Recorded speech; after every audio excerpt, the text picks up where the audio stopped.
So hello and welcome. I'm Filipe Oliveira, the visual arts programmer and curator of the city of Almada in Portugal. I run the Casa da Cerca Art Center and the Municipal Arts Gallery. I am one of the members of the steering committee of this first edition of the European Assembly of Contemporary Art Centers, which is organized by the DCA, the French National Network for Contemporary Art Centers. This meeting will be conducted entirely in French and English, and you can choose your audio channel in the bottom menu to access simultaneous translation. So you just choose if you want to be on French or English. You're welcome to ask any question in the question answer tab located also on the bottom bar.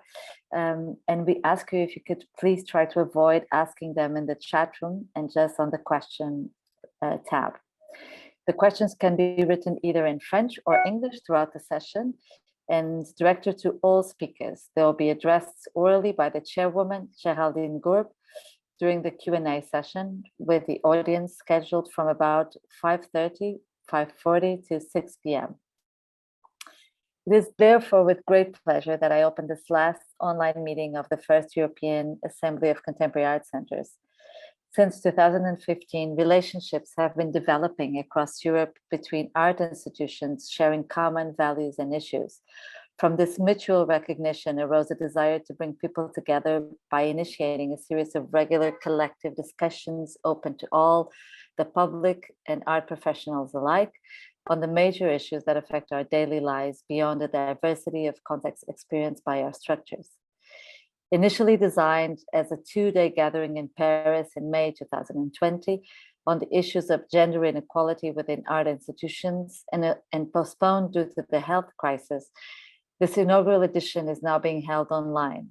This health crisis, while intensifying all forms of inequality and of discrimination, has made it even more necessary to reflect on these issues within our artistic ecosystem. To this end, we invited art professionals, artists, curators, critics, institution directors, intellectuals, and researchers to debate together and share ideas and inspirations in a series of 4 online meetings. Multiple feminist approaches and practices in the cultural sphere are being addressed or have been addressed within these 4 meetings. When I say we, I'm referring to this amazing, wonderful steering committee that I'm part of, who has designed the program, which is composed of Elfie Turpin, director of the CRAC Alsace, Centre Réen d'Art Contemporain in Altkirch, France, Marianne Ultman, very recently director of North Norwegian Art Center in Norway, Manuel Segad, director of CA2M, Centro 2 de Mayo in Móstoles, Spain, Ursula Schondlinger, independent curator and longtime director of the Kunstverein Langenhagen, and then the Kunstverein Heidelberg until 2021 in Germany, and Antonio Caltado, the artistic director of Photo Galleries in Oslo, Norway, and myself. I would like to thank them for this amazing group and for sharing this opportunity. And I would like to also thank their long-lasting involvement in this project, as well as the DCA team for organizing this meeting. Marie Chanel, Chloé Montmeron, Eleni Panteralas, and Eugénie Parron. This online event would not have been possible without the support of the French Ministry of Culture, the French Institute, and the Fondation des Artistes.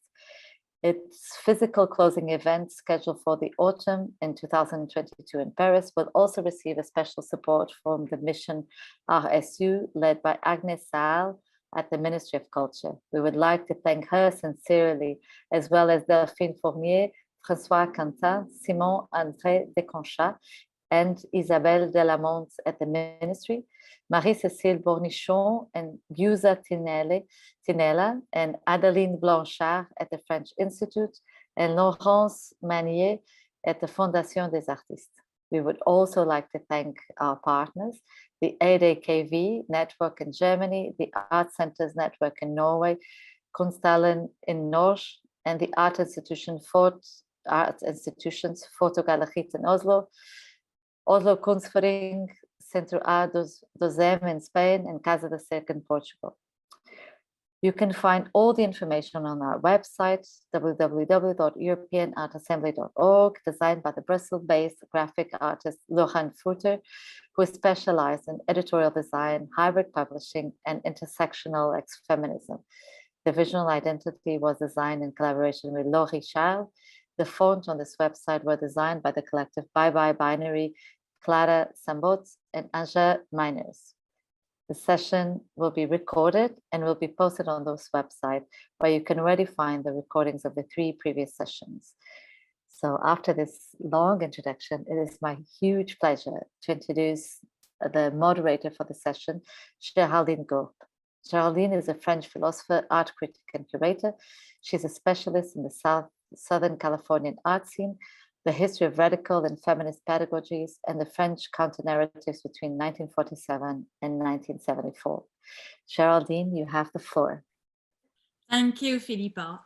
I remind us you are with Elfie Turpin, co-curators of the ongoing Coimbra Biennale in Portugal, with a terrific program and a great list of artists.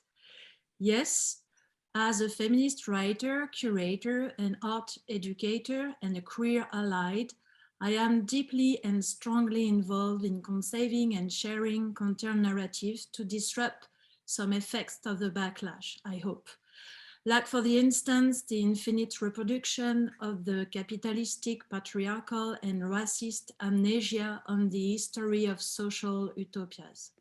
Today, I'm also especially delighted to introduce and moderate this last session of this time, Let's Speak About Gender. Who says a last session says an end and a conclusion. At this occasion, Elvira Dayongeni-Oz, director of the MACBA in Barcelona, will present her thought, mostly inspired by the previous talks. And I would like to thank all the speakers, participants, and committee members of this assembly.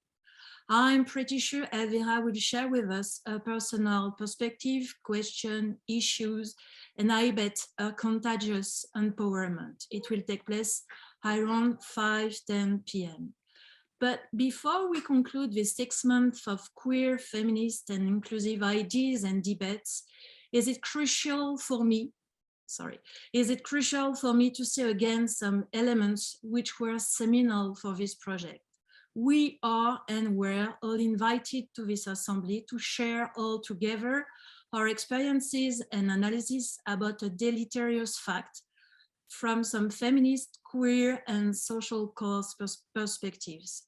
Most of the art center directors are women, and a great majority of the persons involved in the art institution are young women.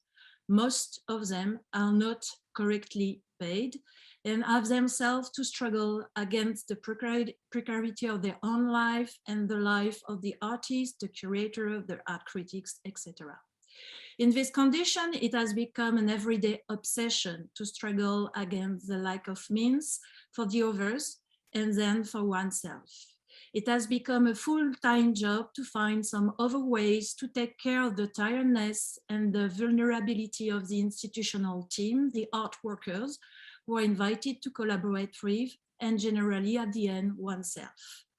Most of the time, our colleagues involved in the art centers are fighting against all these precarity forms and at the same time reproduce them in an involuntary way. It could be experiment as a personal failure, despite the fact it is a contextual and structural problem. For this reason, the DCR committee has launched this assembly to share our political, social, and emotional environments.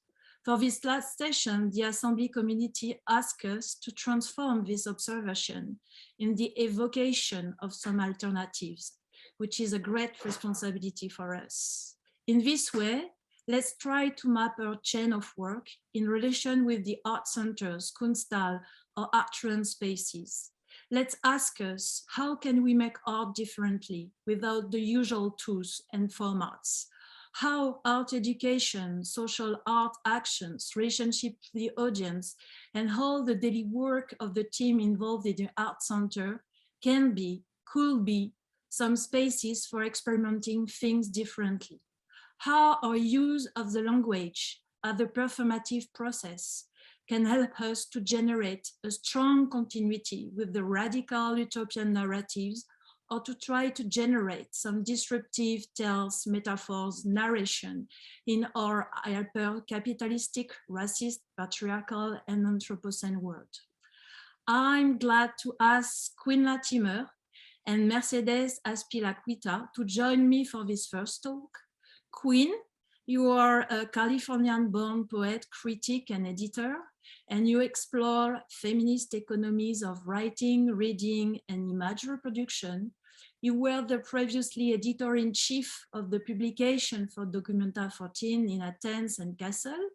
You are now the head of the master program at Institut Kunst Gender Natur in Basel with Chus Martinez, and you made a memorable reading of your text at La Fondation Lafayette, invited by our dearest Madeleine Planex-Crocker.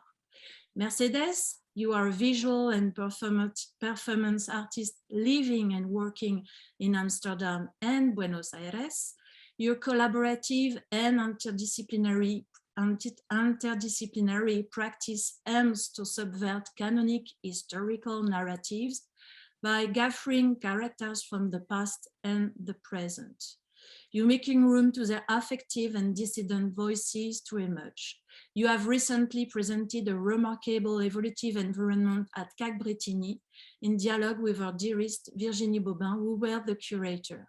Mercedes, Queens, it is my turn to give you the floor. Thank you so much. Thank you for that very lovely introduction. And I liked so much the direct address. So I think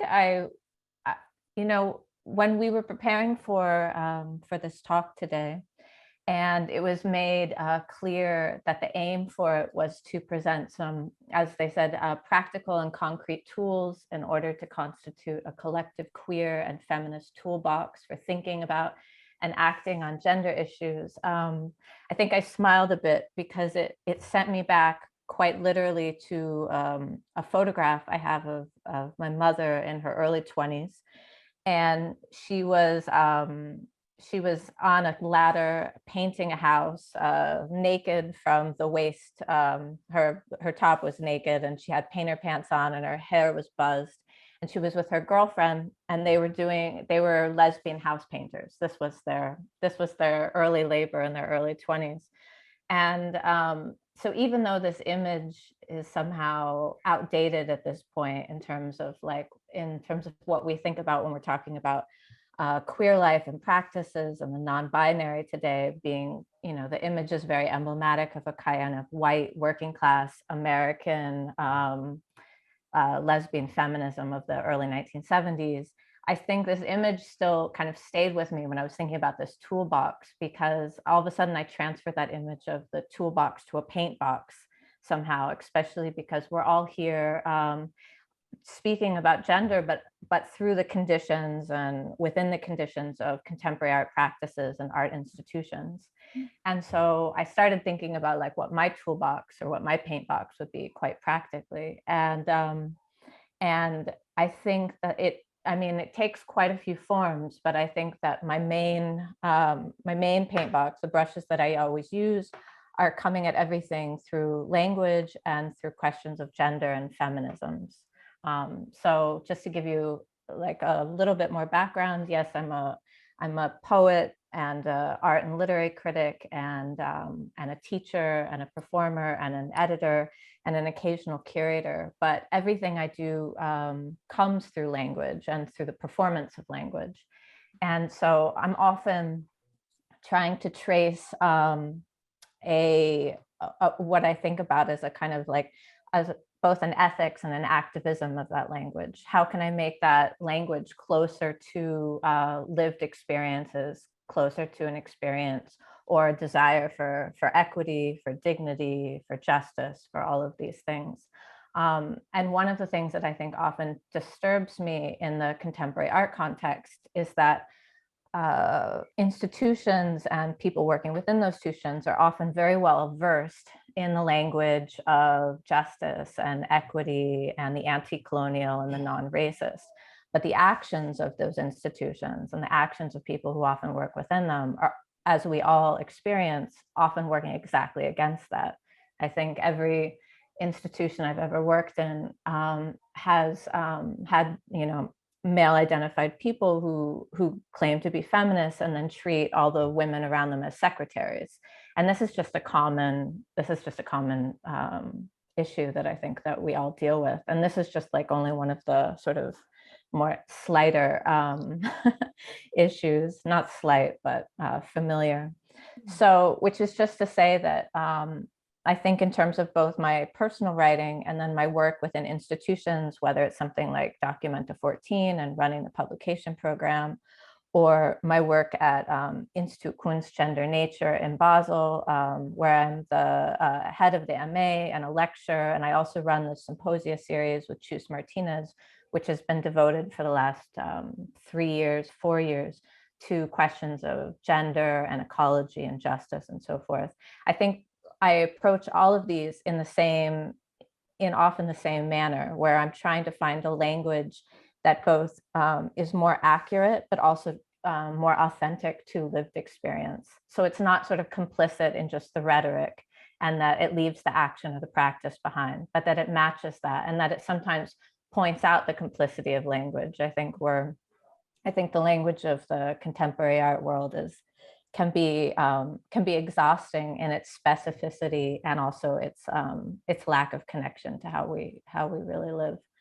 So that is to say, I thought I would talk today here maybe about just as a quick introduction before I go into, we hear from Mercedes and we go into conversation with her a bit, that I would talk about basically my last collection of writings and then also the symposia series that I've been running with Chus, because I think in various ways, each of these are my kind of my intention or my way of getting to a language that feels closer both to true lived experience, but also, I don't know, maybe speaking to this idea of desire and the kind of communities and the kind of relations that we would like to live in, that we sometimes live in, that we would like to see in the institutions in which we work.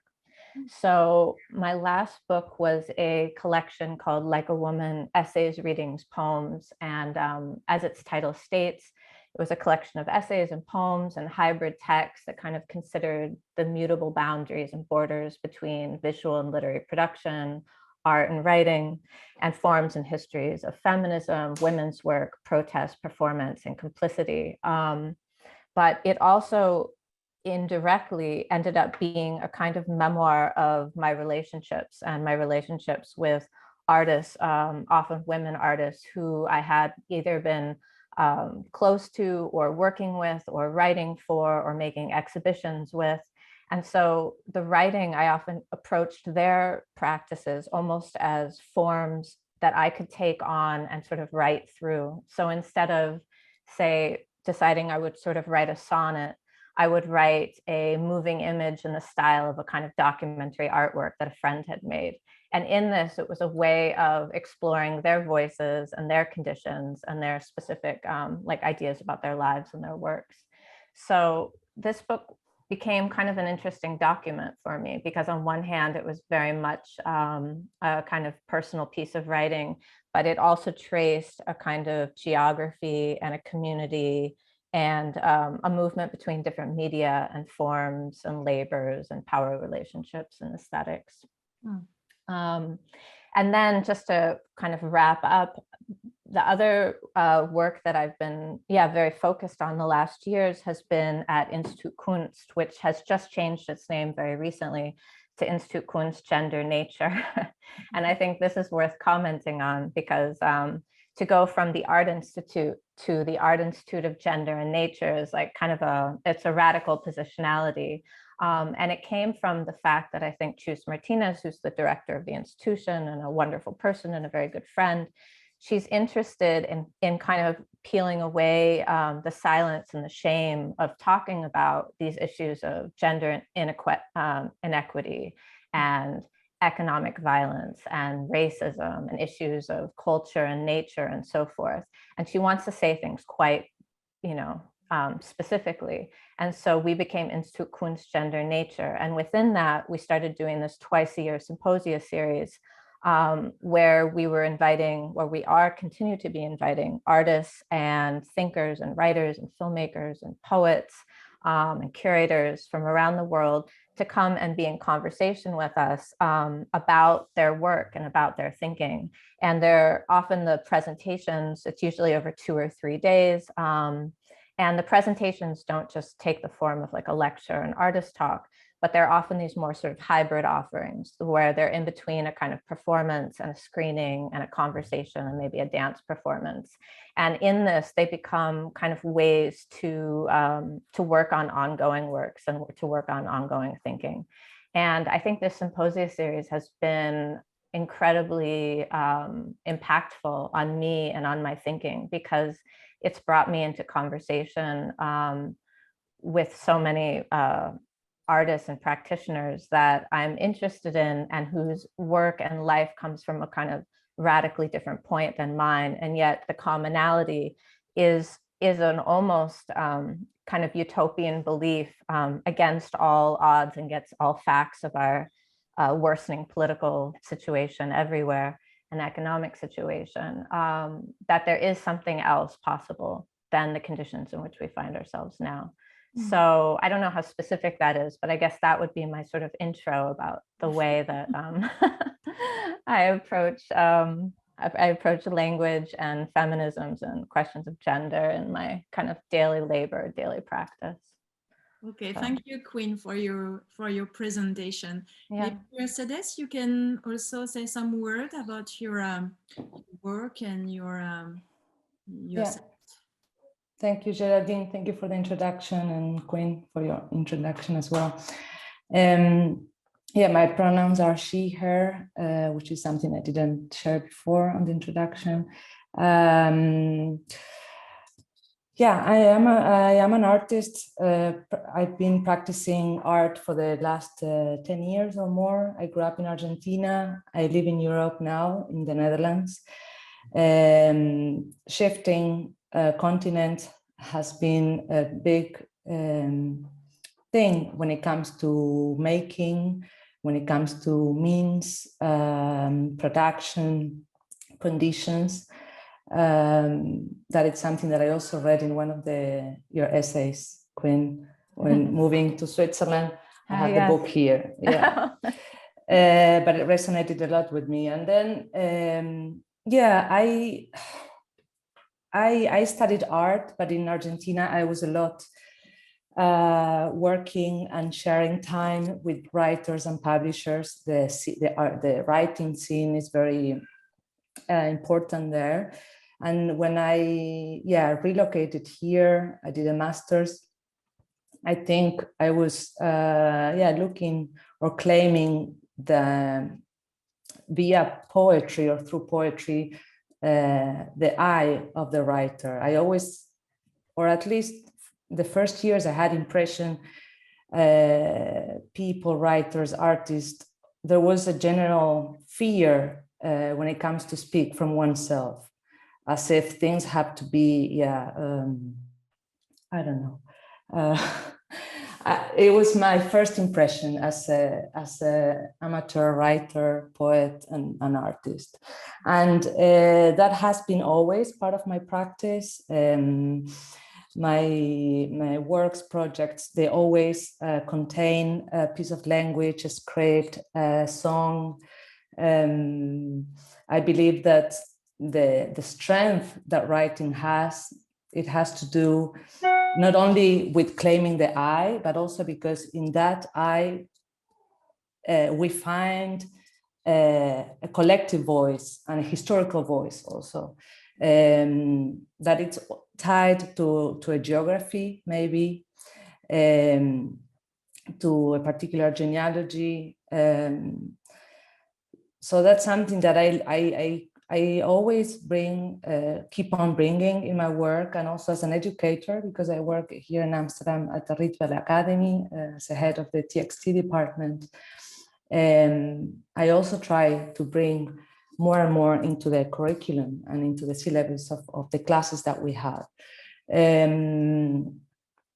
What else? Then, yes, I grew up in Latin America as a white woman, and then that gave me a lot of privileges, but also grew up with a lot of constraints, of course. So I'm part of the collective Ni Una Menos, as most of women are in Latin America, that in 2015 was launched with a massive march in Buenos Aires in June. And against gender-based violence. And we have femicides daily. So that's something that it really shaped my way of making, because of course it's totally in tandem with my work and life. Even though I'm based in Amsterdam, I am very much connected with Buenos Aires and with many other places in South America. And what else I can share when it comes to make, I think collaborating, it's crucial. So there is something for me that it's important, and it's how we make things, not rather what we are saying, but how we are making it and how we are putting that in motion. So that's, there is a question of methodologies, of course, that continuously inform the what we do, right? The question in itself. And then something else that I wanted to share is that I recently had a child, so you could tell I'm an old mom.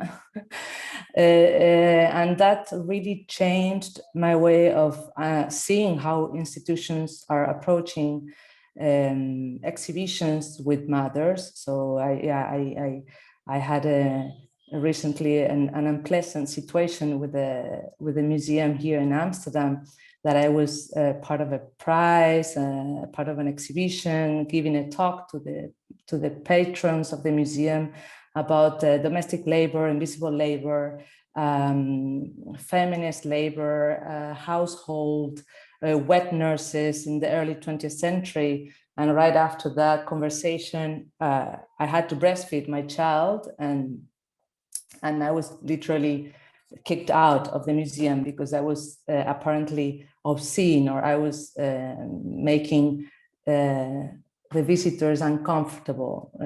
So that's a very clear example of how the discourse doesn't really account, or it doesn't match with what we see in reality, right? And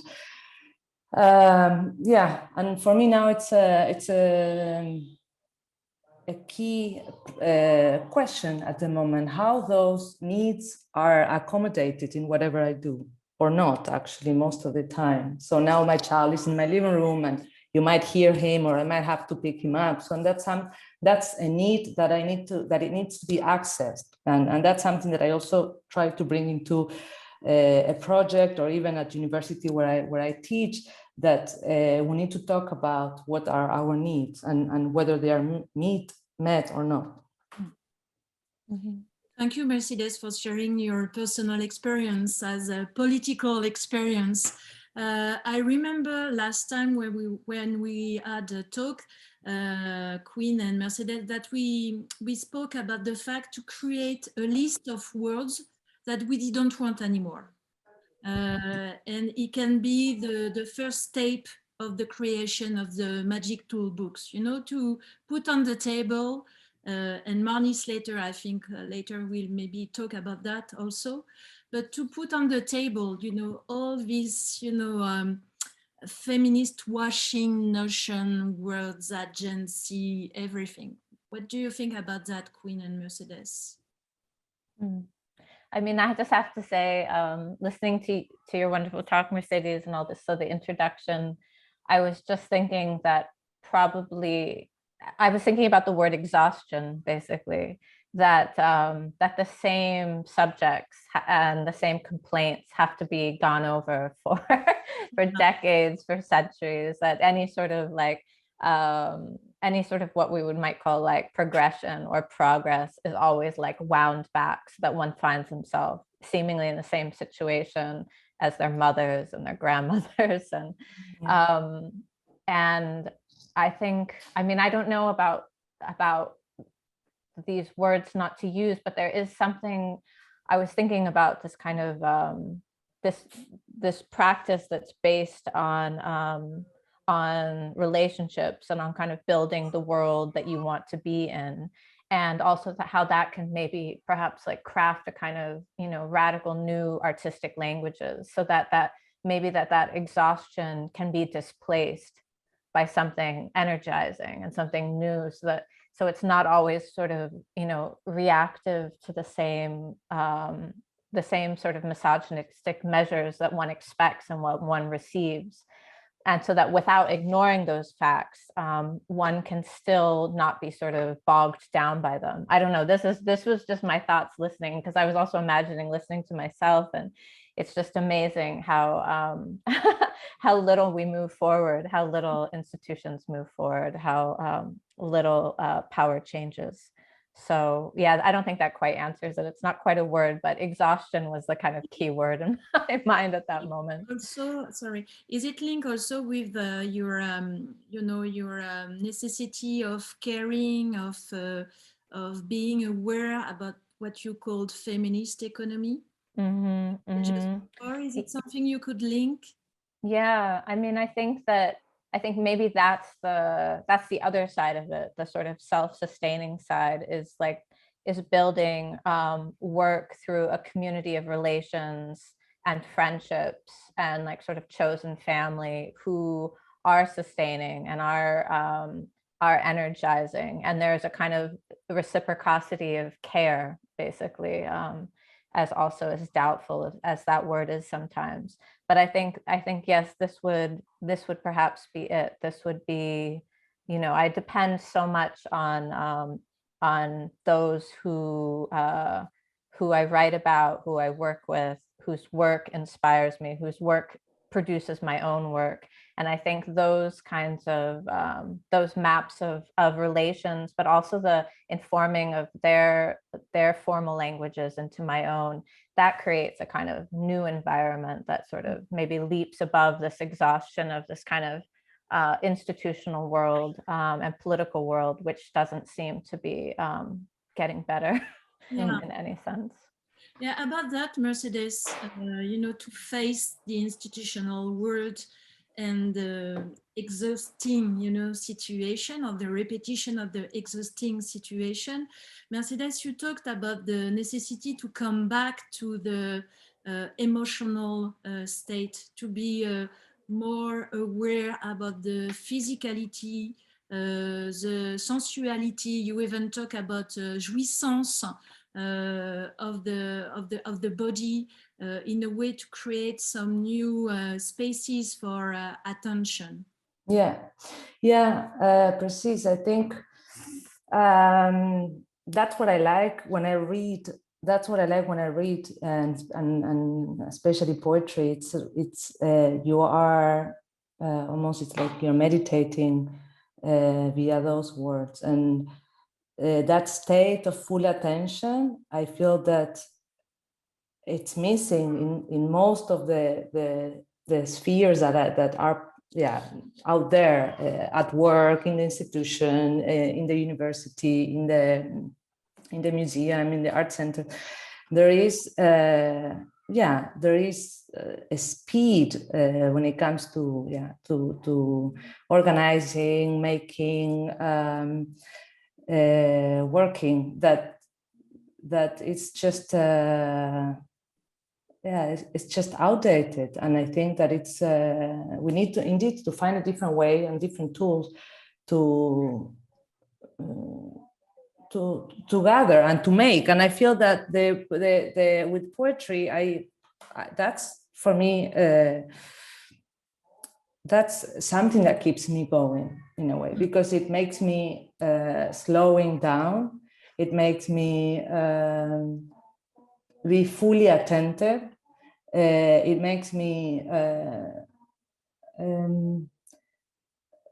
hear something, hear a scene, hear an image that I probably saw previously in the day, and then I recall with my head, or via the words I reconstruct in my head.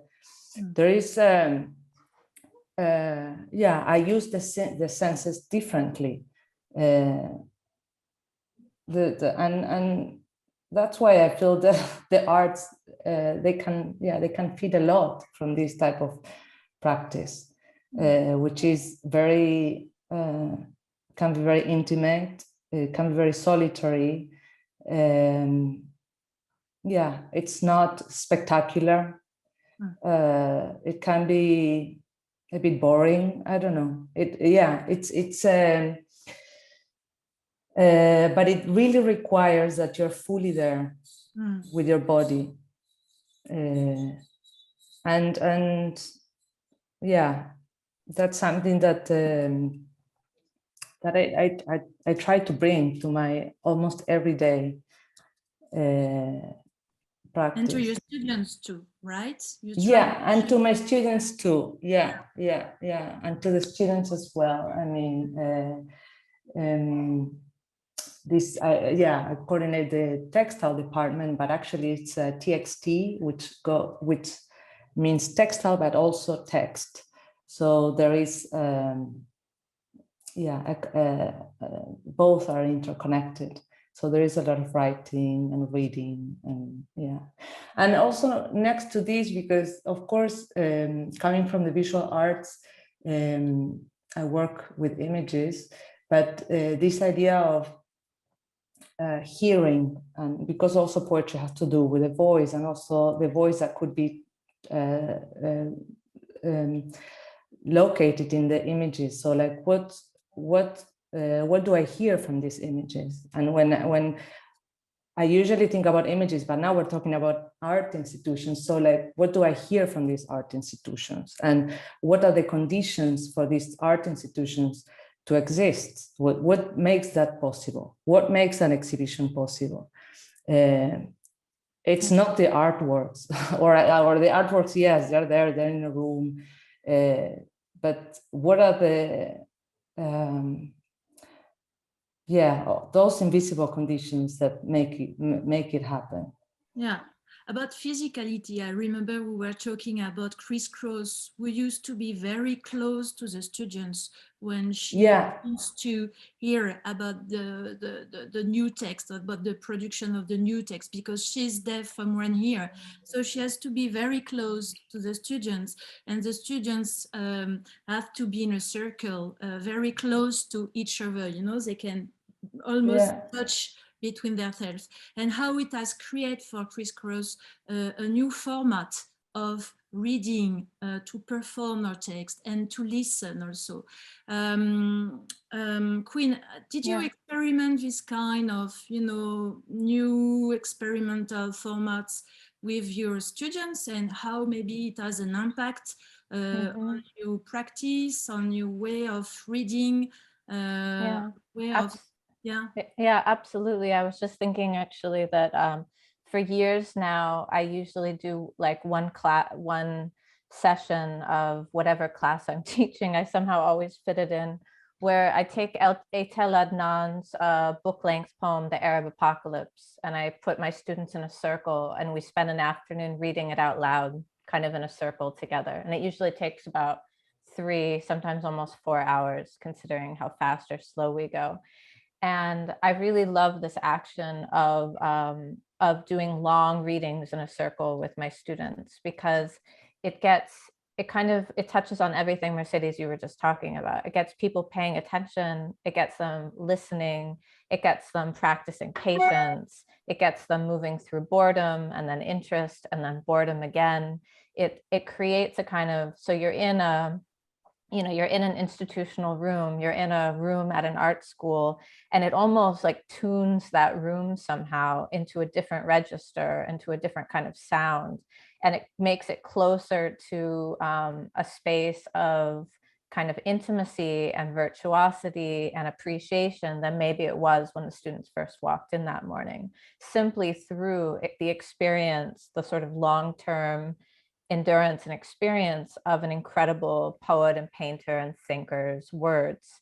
And so I think actually, if we're talking about, I didn't even think about this earlier, but if we're talking about like practical tools, I think reading in a round poetry, there's like nothing better. It's like, I always come out of it like really refreshed and rejuvenated. And I can see on the students' faces, those who didn't know Etel's work yet, that they're like completely blown away and that they found one of the voices that are probably going to follow them for the next decades through their practices. So yeah, I think that this experience is one I've had many times and I continue to have. And yeah, it's a beautiful action. Do you both have any example about how this kind of experience with your students could have an impact on your work as an artist inside the institution, inside the art institution? That's a question, Geraldine, for... Yeah, a question. No, but I don't know if it was addressed to me or... To both of you. Okay. Yeah, I mean, one of the ideas we were sharing before, it was this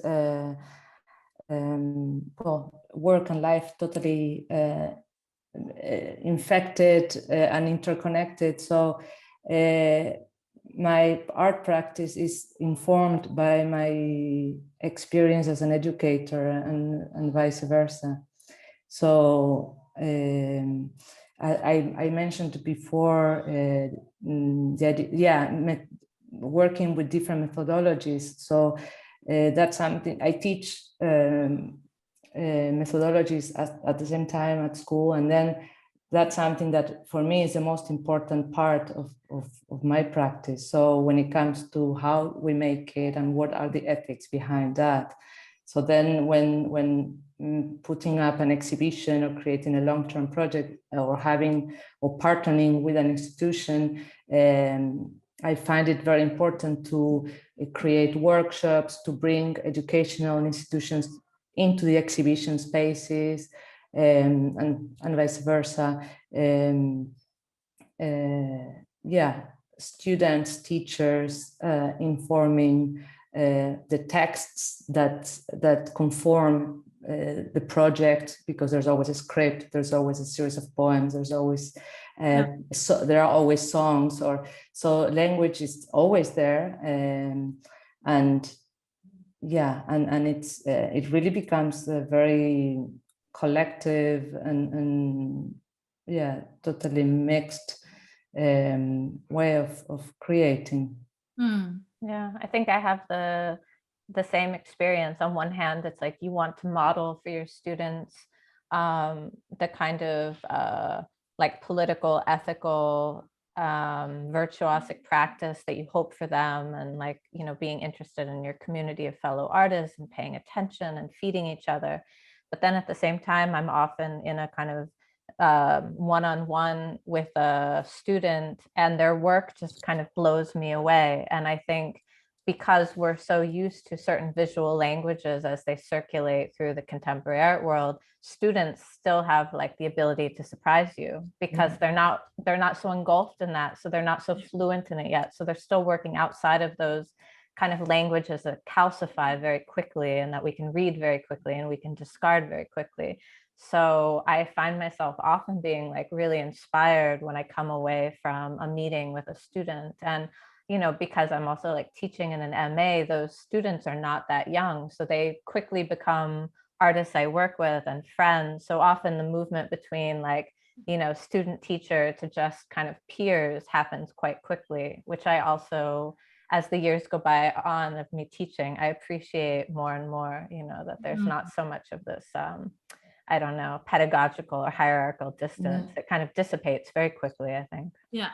What do you think, Mercedes? Yeah, I totally agree with Quinn. I think it's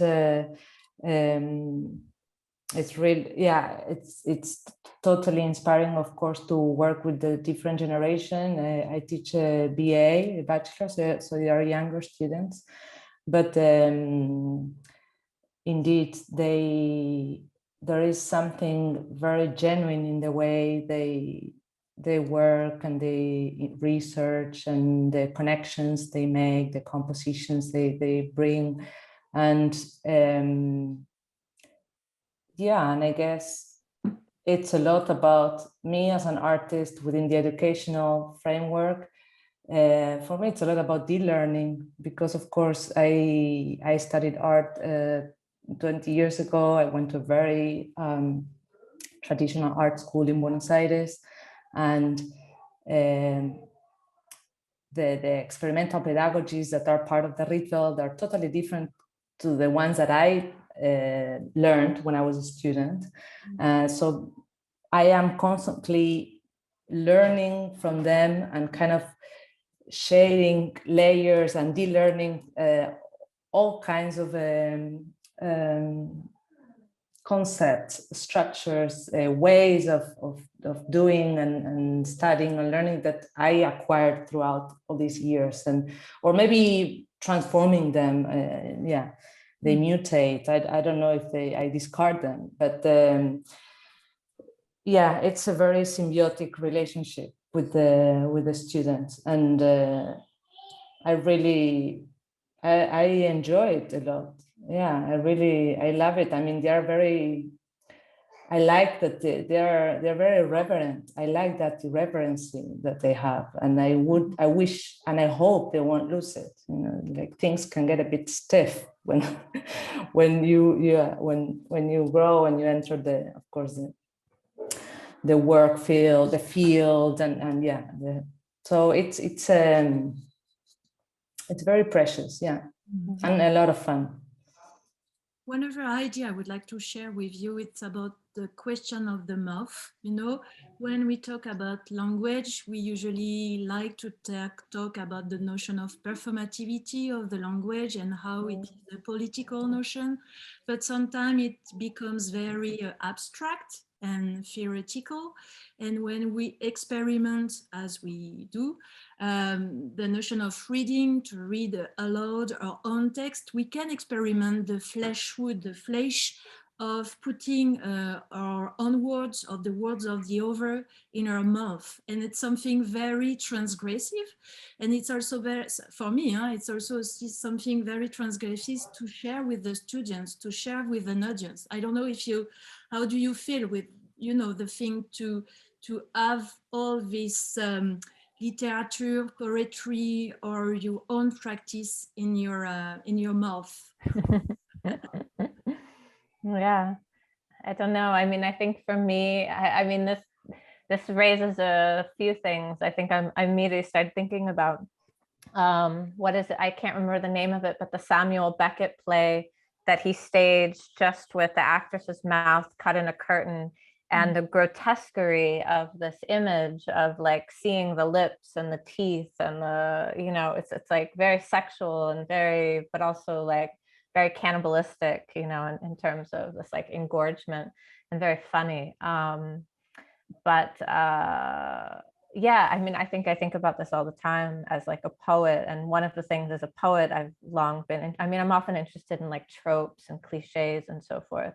And one of the poetic tropes I have always loved is this "oh" exclamation in like English romantic poetry, you know, like, "oh, my love." Yeah. And that capital O becoming a kind of mouth, and often like a gendered mouth. So if you then think about, you go from this like, you know, kind of pastoral lyric poetry, this "oh," to something more cybernetic and technological, and or the technology of the today, and you start thinking about ones and zeros, you know, you can also transfer that, the I and the O, you know, and these kind of gendered symbols and these cliches, and I always love that.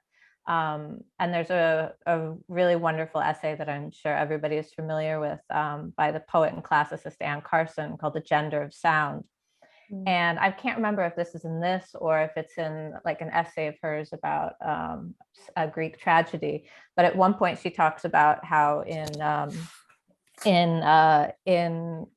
Greek tragedy there was like a kind of notation for these contaminated sounds of grief that women made, and they can't be read out loud. They're just like a series of what look like vowels. They're like O, I, O, U's, these, and they're just an exclamation of grief, of violence. They're a kind of contaminating force. And I always think about this as the woman's language and the woman's mouth.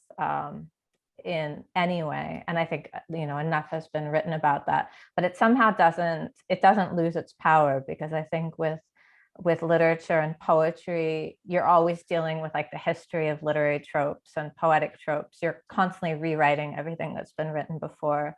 So it's somehow, I love the cliche of the O, of the uppercase O. It's very attractive to me.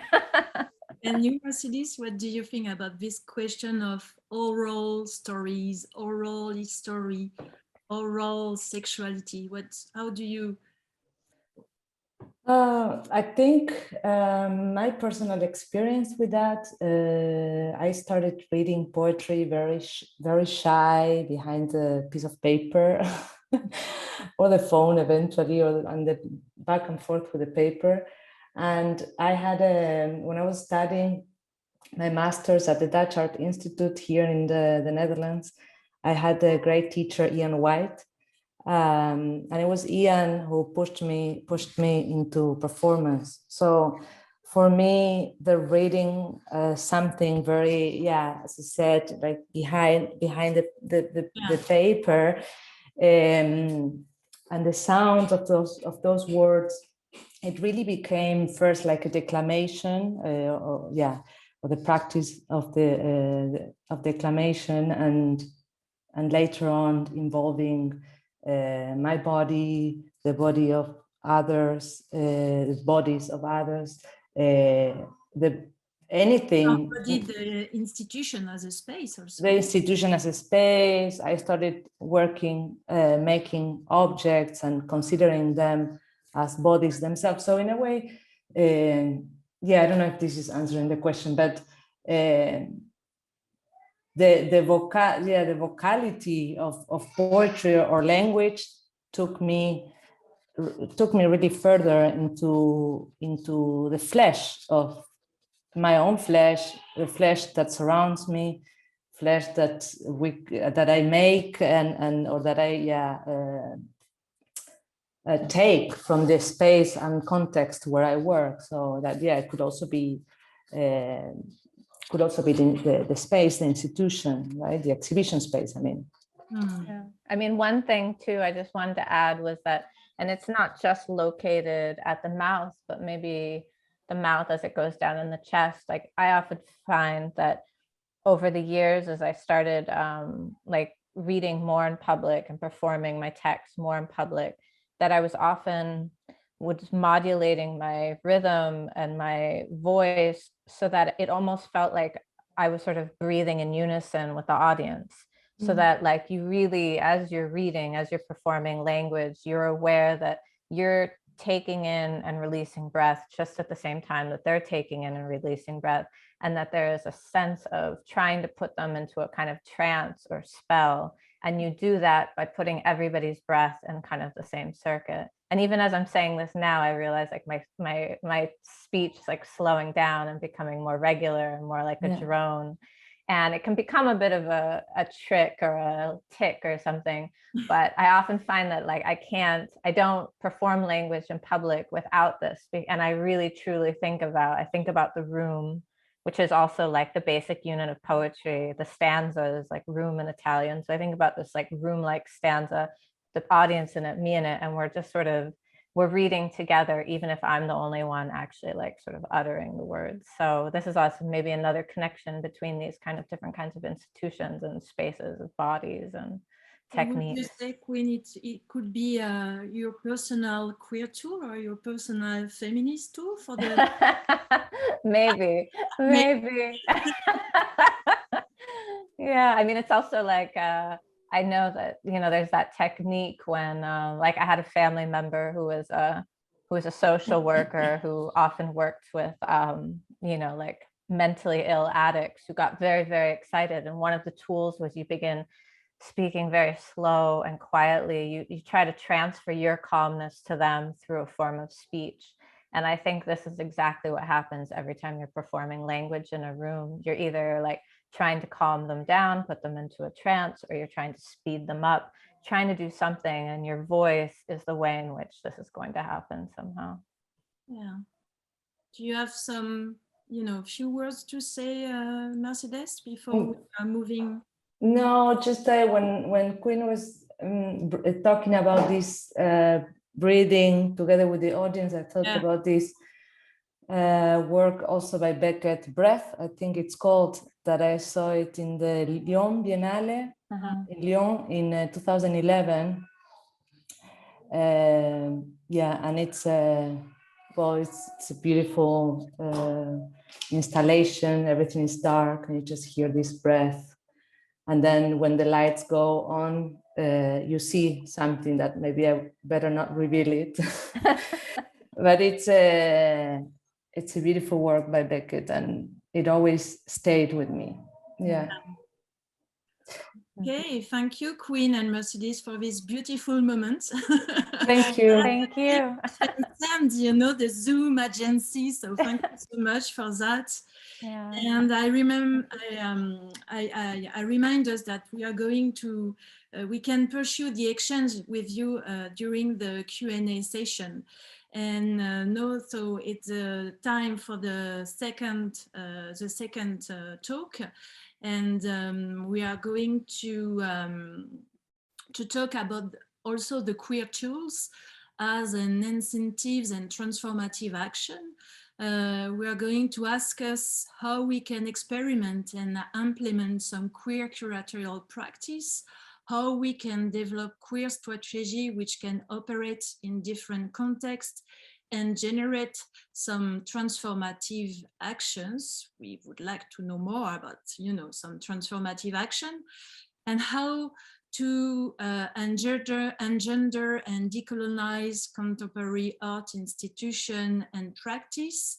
And at least we would like to discuss with Marnie and Dominga, we would like to discuss about how to disseminate, and which is a great deal, how to disseminate enthusiasm and joy, to quote the bell hooks notion, how to, from the book, how to learn to transgress. So I'm really honored to talk now with Dominga O'Donnell and Marnie Slater. Dominga, you are a senior curator of the contemporary art section at the Munch Museum, where you have participated to this fabulous program, the Munch Mindset on the Move, from the 2060 to the 2090. You hold a PhD from the Oslo School of Architecture and Design on the exhibition as a spatial construct. You enlarge, and I'm sure you're going to tell us some clues and some key notion about that. You enlarge the definition and the conception of queer or queerness as another process or notion used inside the museum and the art institution. And Marnie, you are an artist from New Zealand. You are now based in Brussels. In your practice, you work with queer and feminist there is stories from personal and institutional archives, in which we explore how we might challenge, resist, and shift the ways in which the historical narratives of art and authorship are recorded and reproduced. You're also a team member. You're part of the community of Mother and Daughters, which is a lesbian and trans bar, and I'm sure you're going also to develop about this experience. And you are almost all of us. You are also a teacher on the ADMA program at the St. Lucas School of Art in Antwerp. So please join me, and and you have the floor. Thank you. I feel very humbled and amazed to be in this program with so many phenomenal and powerful people. I use power in the sense of Audre Lorde's understanding of the word. My name is Marnie. I'm from Aotearoa, New Zealand. I use she, her pronouns. I'm a gender non-conforming lesbian cis woman, and I'm based in Brussels. I'm calling in from my studio. I'm going to talk very briefly a little bit about my collaborative practice. I also have a solo practice, but today I wanted to focus on two feminist and queer collaborations that have been very, very central to a research project that I'm currently doing at St. Lucas in Antwerp, which is about investigating tools and strategies for queer and feminist art collaboration. So it's a research project that is very, very focused on process, and in particular, how we work together and how we can activate queer and feminist aims within our relations, our working relations with each other. So I'm going to talk briefly about these two queer feminist collaborations. And I'm going to give some examples of very, very concrete tools that we use or that I have discovered or activated within these collaborations. So the first one I wanted to talk about is Buenos Tempos International, which is a collaboration between myself and Castillo, who's a Spanish curator and writer. It's Buenos Tempos started in 2014 as an online exhibition space. And it was started by Castillo and I in Brussels, very much out of a kind of urgent need to have within the scene in Brussels a conversation within the art scene about queer and feminist making. We really felt at that point in Brussels that the scene that we were part of was very dominated by a kind of macho, white and cis conversation, and we needed a different kind of space. So Buenos Tempos emerged out of that urgency. We also developed from a kind of working on this website together more curatorially. We started to produce work together, make events, and we're also currently experimenting with something new, which is in a way also a tool. We're experimenting with subgranting, which for those who maybe the term is not familiar. Subgranting for us means that we basically apply for money as Buenos Tempos within the French-speaking community in Belgium. And then we spin around and do an open call for queer and feminist artists. And we take that funding and subgrant it to a project within the queer and feminist arts community in Brussels. But I'm going to talk more directly now, and I'll share some images about our experimentation with transvestism as a tool.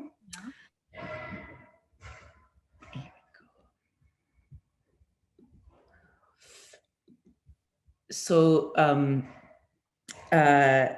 this image here is of me in MACBA in Barcelona, transvestiting as Beatrix Ruff, who's a curator, and at that time she was the director of the Stedelijk Museum in Amsterdam. This piece, this series of images was produced for Petunie magazine, which is a feminist magazine based in France. And it's called a History of Power Transvestism. We worked with a fashion photographer to basically recreate a series of images, iconic images of Beatrix Ruff, with me fully costumed and styled to reproduce her gestures, facial expressions and hairstyles from these iconic images. And this was very much a process for us of using transvestism as a tool of celebration, and also a tool of experimentations within the spheres of power in the art world. This is another image of Castillo and I from a recent performance we produced, which was a remaking of Lorca's play, The Public. And this is towards the end of the performance, when Castillo and I are transvestiting as Freddie Mercury and Montserrat Caballé singing Barcelona. So that's two very concrete moments in which we used transvestism as a tool within our practice together. The next collaboration I wanted to talk a little bit about is Mothers and Daughters, which is a lesbian and trans bar. Mothers and Daughters is an ephemeral bar in the sense that it exists within Brussels for a limited period of time on an annual basis. And it was started in 2017, sorry, by me and two close collaborators who were working together at the time on a magazine called Girls Like Us, a feminist lesbian queer magazine. And we started Mothers and Daughters because Brussels had not had an out lesbian bar for around 15 years. And it was simply something that we, as friends, desired to hang out in the city where we lived. And we were asked in 2017 by a cultural center in Brussels to program an event for their Futures Feminist season.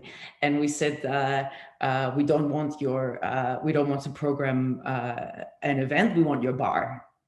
So after some negotiation, they gave us their bar for 3 nights in 2017.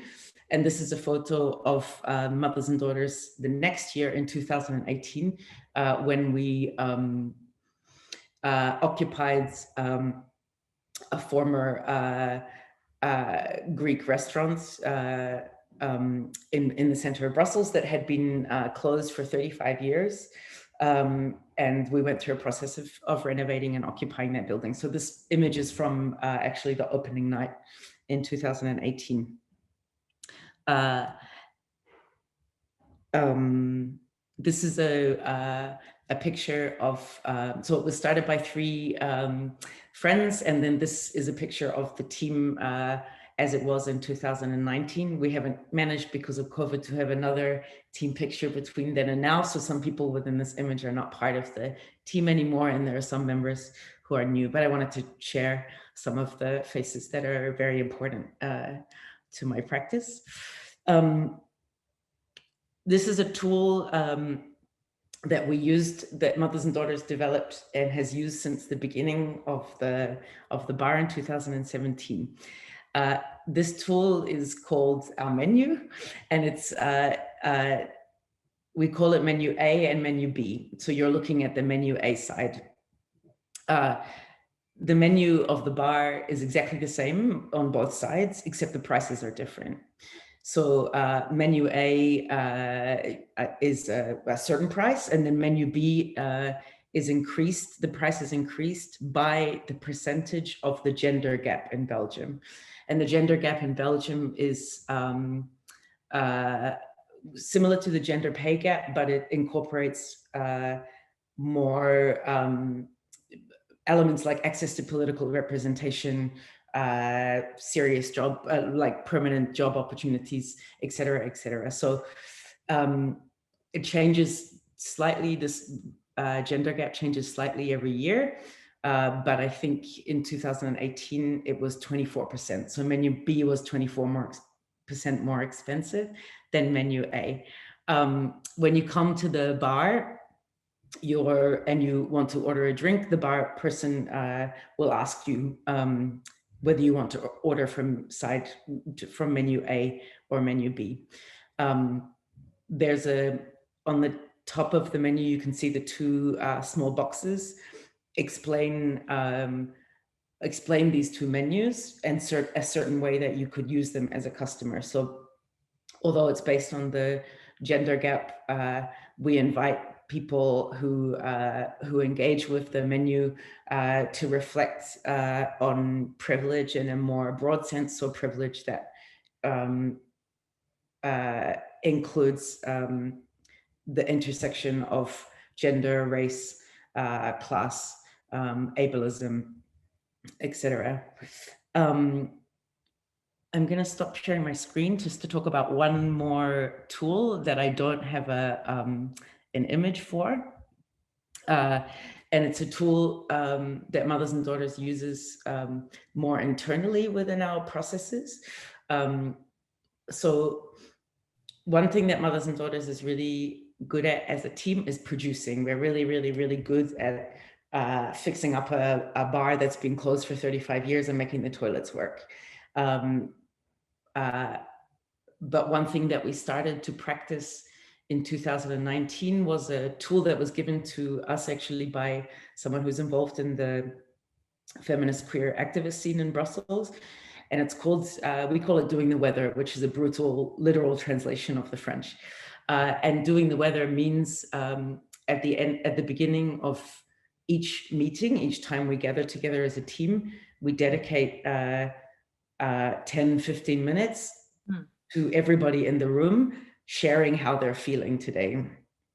And it sounds very simple, and it is, but at the same time, what it did for us as a collaboration is it took for a moment this production force and put it to the side and brings kind of emotionality and relationality into the space in a really, really direct way. And for me anyway, as a team member, it really changed it changed the way that we engage with each other, and it changed the sensitivity we brought to each other in a meeting context. That's all I wanted to share. Thank you so much, Marnie, for being so generous and concrete with an example. Maybe, Tobinga, you can say some words about your program and your recent way of imagining queer not as the way you enlarge the definition and the use of queer and queerness inside the museum. Yeah, sure. Thank you, Geraldine, and to everyone at DCA for this opportunity to come and talk with such wonderful people. And I loved your presentation, Marnie. I've written down all of these very specific tools, which I think I'm just going to incorporate immediately. As the introduction said, I am Senior Curator of Contemporary Art at Munch, which is this new museum building right down on the waterfront of Bjørvika. In the map you see it's not even marked yet. This is an old map from 1994, which I used as a starting point. But the project that I ran for 5 years was called Munch Museum on the Move, and it took as its point of departure this move from where the old museum was situated, which opened in 1963, down to the waterfront, where the new museum opened in October 2021. And there were 16 different sort of main artist projects that all in some way lifted up an aspect of the various neighborhoods that one could think that one was moving through, which were either marginalized or overlooked or ignored in some way. So that was my very sort of loose definition of queer. I incorporated artists who had a personal identity, who had a queer approach to their project, but also artists who did not identify as queer, and in a way whose projects could only be seen as queer in a very expansive sense. So the idea was to try and to avoid a sort of inside and outside of queerness, to open up as other things that had been othered by the dominant social order.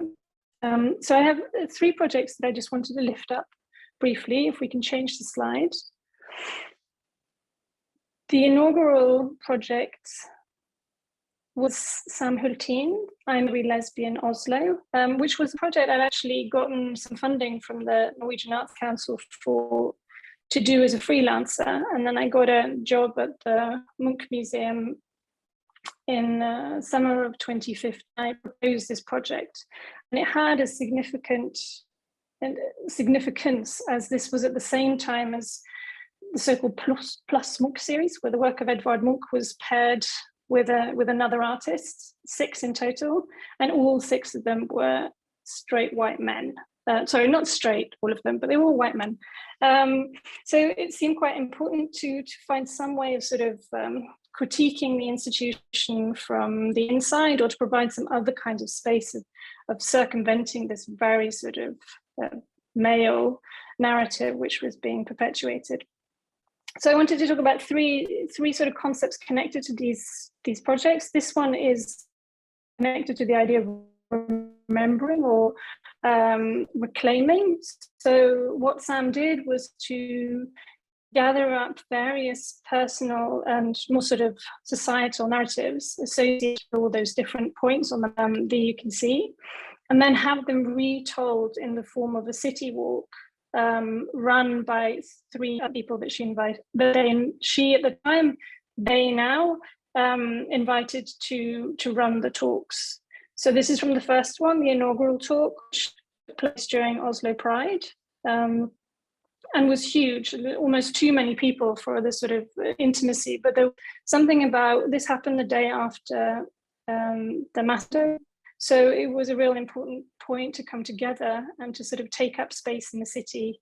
And also when you move through the city, you're moving like a sort of collective body. And I think it was just a very appropriate time to come together in remembrance of what had the tragedy that had just hit, but also to try and see how various queer histories were lifted up in a very physical sense from the various places that they were situated in the city, and how one could honour those sort of pioneers from the 1950s and 1960s who would run illicit clubs and cafes from their homes, etc. If we can go to the next slide, please. This is one that represents the concept of celebration or joy.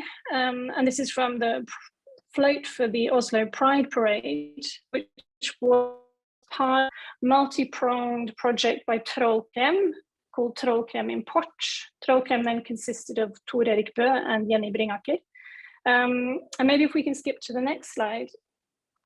They created a performance art tour which ran along a street in Old Oslo, Gamle Oslo, where they'd used different kinds of buildings which were sort of not typically art spaces. And then, for instance, had the old pub called Ivars Kro, where Seth Bogart, Vaginal Davis, and Dynasty Hamburg were invited to perform, these sort of doyens of performance. I don't think it's a coincidence that Jose Esteban Munoz refers to both Vaginal Davis and Dynasty Hamburg in his writing. And also to use sort of outdoor spaces and theatre spaces, and then of course this parade float. And one can talk about Pride being co-opted or being commercialized in some way, but I think it's also important to see it as one of those sort of original expressions of joy and of celebration. And finally, the last project that in the whole of Munch was on the move, so the 16th, was a film cabaret by Danish duo Kirsten Astrup and Maria Bordorf called Summer Night by the Beach, which is taken from a painting by Edvard Munch. This is a still from the film, which refers to this group of what they call cuddly queers. You can see a papier-mâché image of the new museum in the background. And it is a film cabaret that takes an actual existing cabaret stage that was active in the early 1900s and then reimagines it sometime in the future. So there is this element of history. I think a lot of the projects were sort of anchored in a local context through some kind of historical connection, but which then speculated upon the ones who will survive the sort of climate disaster that the film also depicts, of the cuddly queers on the beach. And now we can stop sharing.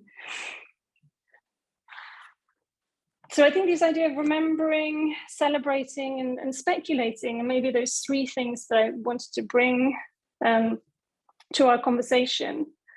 And I was listening earlier to Quinn and Mercedes and to Marnie, and I barely know where to start. So I'm going to hand back to you, Geraldine, and give you the unenviable task. Yeah, I have one question for you, Tominga, and thank you for doing this very sharp and very short presentation. I know it's not really a very comfortable exercise, especially through the virtual, platform and everything. But I have one question for you. It's about the fact to belong to your queer community and how it gives you some, endurance, vision, and also how it gives you some confidence also in the way to keep going inside the mainstream art institution. So if you would like to say some words about that, I found it very relevant last time when we had the talk. Yeah, that's a really good point. I think we in Norway this year have a year of, it's called Skeivkultur, the queer cultural year, because there's an anniversary, 50 years since the decriminalization of sexual acts between men. And that's resulted in us not very much money, a little bit of money being given to various projects if they can show some kind of queerness. And it's almost been interesting to see how institutions which have not dealt with any form of kind of queer approaches previously are frantically trying to be queer just in 2022, right?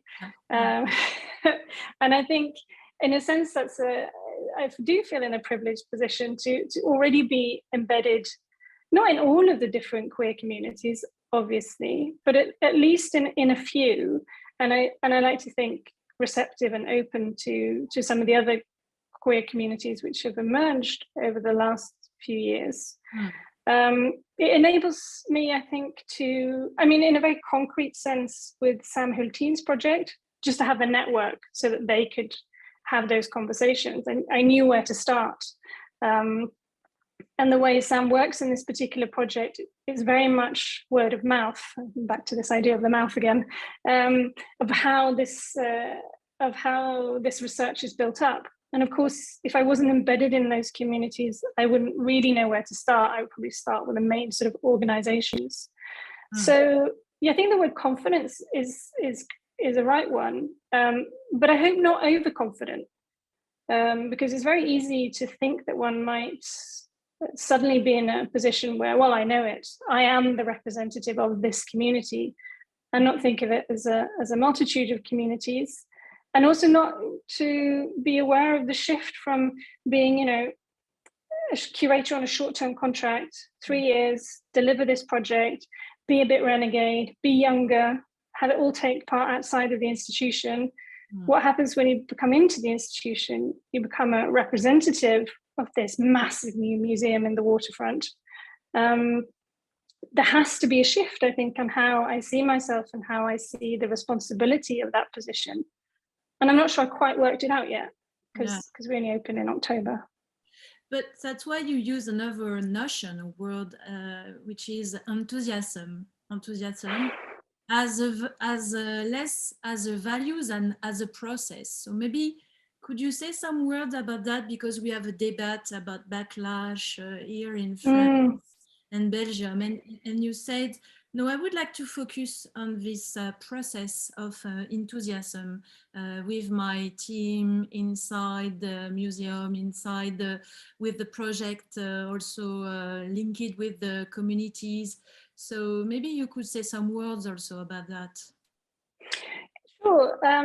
I wasn't in a sense aware of it, and I think that's quite true for a lot of people, me in particular. You're not aware of them as specific methodologies until somebody else points it out.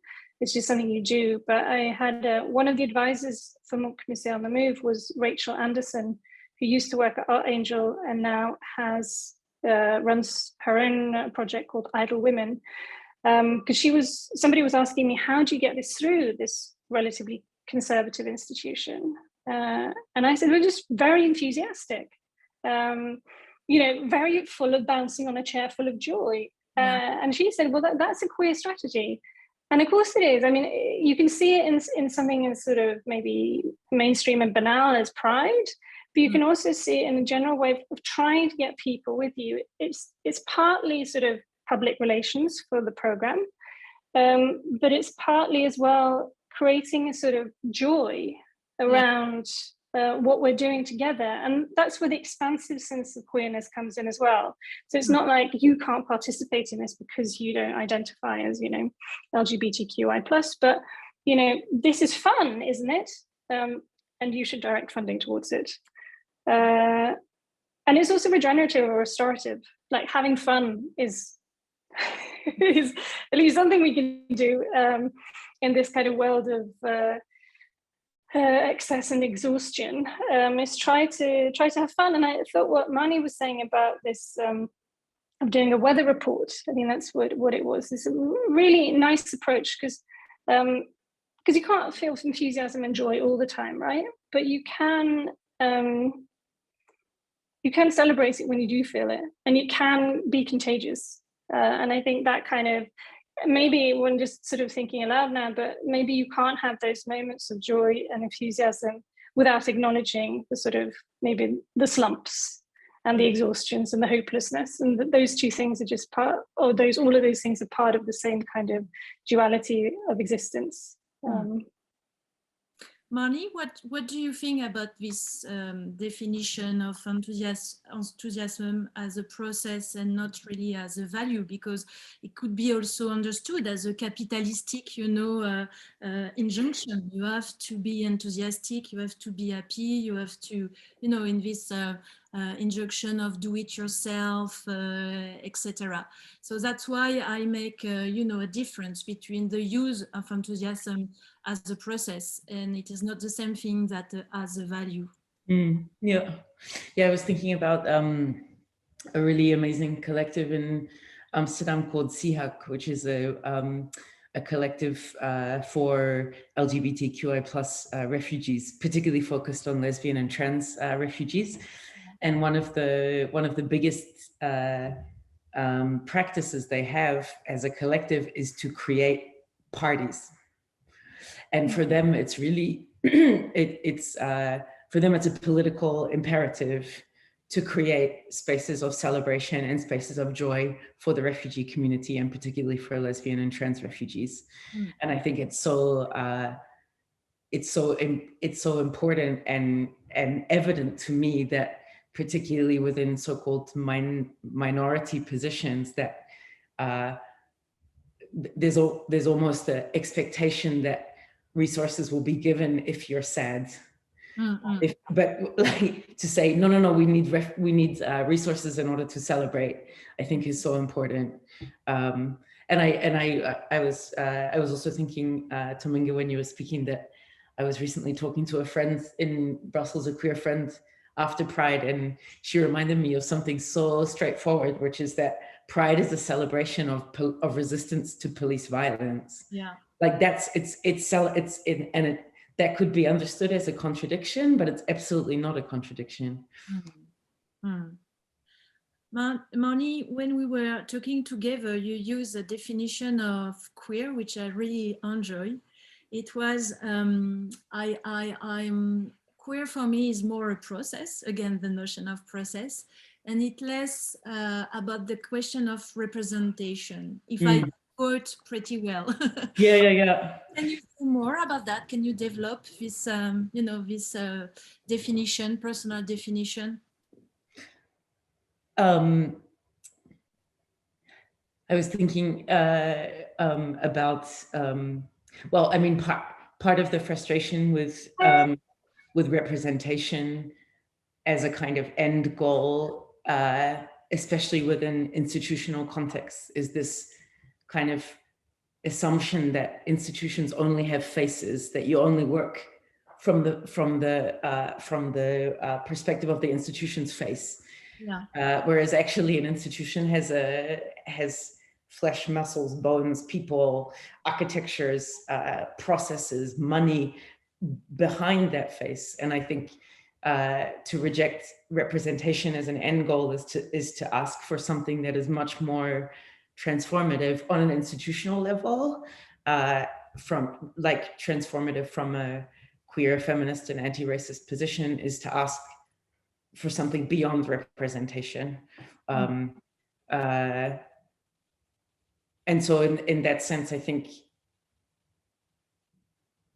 a queer expectation, or queer as a process for myself personally within the work that I make and the collaborations that I work with, but also in relations with institutional spaces, queer is a demand for a commitment to transformation, and not only on the level of the face, if that makes sense. It's a little abstract. Yeah, I have also the feeling, you know, listening and watching your both presentation, that the notion of making a documentation right now, or thinking even the documentation before the event, or constituting an archive, for instance, the collective photo, you know, for the lesbian and trans bar, is something very crucial in your both practice. And it could be also maybe something important in our magic toolbox, you know. Yeah, I think documentation is super important. I mean, I made a small book for every project in Monk on the Move, and then gathered it all in a box, which became a sort of monument over each project, but also the project in total, and the curatorial program in its totality. And as you saw, I mean, I have images from these celebrations and these performances, because artist Erik Bø was very clear from the beginning, this needs to be documented. Yeah. But it needs to be documented in the form of still imagery. So he got an artist, Maria Parsana, to do it, because you cannot represent or replicate the feeling of having been there, you know, the live moment in a video, or trying to make some kind of representative work. So to have something which is completely separate from it, which is more like a memory of a memento, which goes into maybe a more sort of traditional form of archive, was super important. And I mean, this is quite a common discussion to have in relation to performance. How does it live on for the people who weren't there? You know, how can you create some kind of equivalent experience in this experience economy that we find ourselves in? And I think the answer is you can't, and you shouldn't. You know, either you're there or you're not, but you can have some kind of way of maybe understanding it or putting it into a sort of referential frame of mind, but you can't represent it, you know, one-to-one or indexical relationship. Marnie? Yeah, I'm really interested in archives. Mothers and Daughters in 2018 had a kind of a sister space, which was an exhibition on lesbian history in Belgium that focused very much on ephemera that has been produced historically around the lesbian community in Belgium. And this year we're working on a exhibition of trans and non-binary history. I think it's so important, especially the reality within the LGBTQI+ world is that archives that are supposed to be representative of our communities are often incredibly blind, especially to lesbian and trans history. So it's really important. But I also think, this idea of a certain level of refusal of documentation for performance, for example, but also for the queer community within some of the spaces that we run, puts the imperative for me on storytelling. And I find storytelling to be a phenomenal, oral storytelling, to now come back to the mouth again, to be a really fundamental part of our history, and one that can be especially powerful in kind of intergenerational exchange. I think that's really, really, really important. And how do you proceed with this notion of storytelling? We had in the context of Mothers and Daughters, in 2018, alongside this exhibition of ephemera, we had a Her Story Sunday, which gathered together some of the older lesbian generation in Brussels to basically share stories with each other and with a kind of younger or other community. But I also think within the context of Buenos Tempos and my own practice, we use orality as a form of publishing, in a way, as a form of distribution of texts that we don't have the legal rights to publish. We use orality to do that a lot. And I think that that's also a really, it's liberated a lot of my practice with Castillo, and also my personal practice is to think about the voice as a publishing medium. Yeah, very interesting. Dominga, what do you think about this use of storytelling and a new way of writing? Or I really like your description of the MOF. Again, the MOF, the free way of publishing or editing. What do you think about that? Yeah, I mean, it was very much what Sam Hultin did for us in our very first project, which was gather all these stories, and in that project, write them down and then print them, and also to record them. So they were spoken by Sam in sort of Swedish, Norwegian, and English, and then geolocated to these sites. And I think technologies offers the possibility of, we don't necessarily have to sit down, although I absolutely love the idea of bringing together a community where one sits and exchanges stories. But I remember once when I forgot to turn the sort of geolocation of the app off, and I was just walking through town, and suddenly this story from like 1970s came onto my ear about a date that a person had gone on, a sort of illicit date, and of course in this sort of era of audiobooks and podcasts, I think a way of thinking that they can be retold in different kinds of ways in order to reach wider audiences or be accessible and to a range of different people works in a really good way. And I think a lot of that work, I mean, what you're describing, Marnie, as well, also what Sam did, in some cases, that if you don't do it, these voices are going to be gone. I mean, all of that sort of documentation, archiving of incredibly important personal histories, which most of the people who own them don't see as that important. I mean, when we heard again and again in Sam's project was, oh, I don't have anything interesting to say.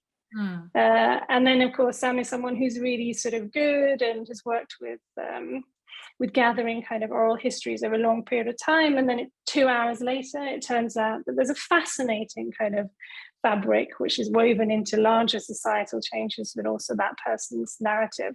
So you sort of have to fight people's resistance to see themselves as important as well as a part of a wider history. Yeah. So thank you very much to you, Dominga and Mardi. It was really a pleasure to discuss with us. I remember that we are going to have the Q&A session after the conclusion.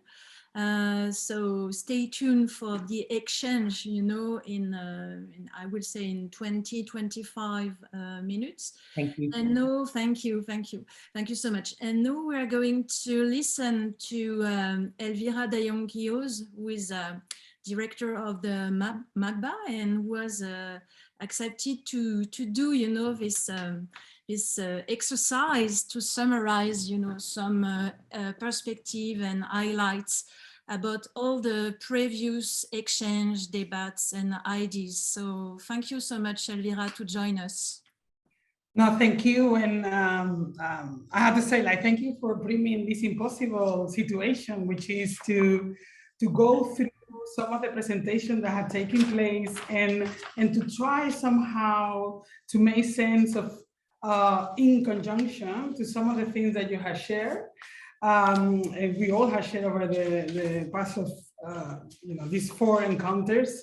Before that, I want to say thank you very much to the European Assembly of Contemporary Art Centers, and thank you to the DCA, particularly to Eline and Marie, who have helped me with their notes, together with the fabulous videos that everybody can find if you haven't done so. One of the beauty of this era is that we can be present during these exchanges, but we can also participate later on in the quietness of our house or of our offices or in the beach, who knows.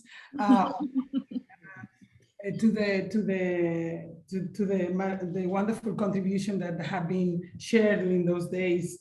So I want to thank and also you, Geraldine, for agreeing to stay with me through this. You're welcome.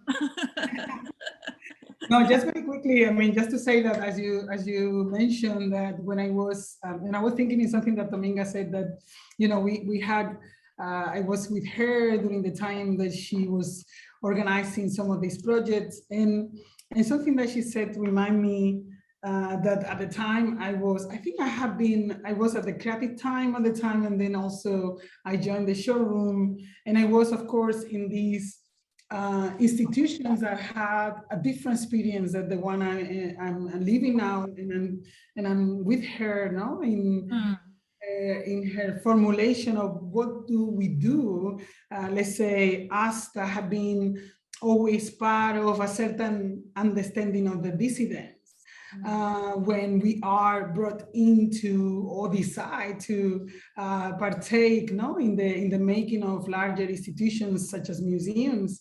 And it's also very important, as she was mentioning, that we don't allow ourselves to become a token, right? Like to become tokenistic to what we represent, but at the same time understanding and assuming the responsibility that comes with it. No? So I think this is one of the things that for me has been crucial, and it continues to be crucial. So I'm with you, Dominga, in not really fully fleshing what it is that my role entails, as a preempted definition, right? Like, and the work I have done, and as such, I want to bring two things that you had just mentioned now, and then I will go. And the way that I want to do this is to go through some of the moments in the different presentation and responses that I have made to that.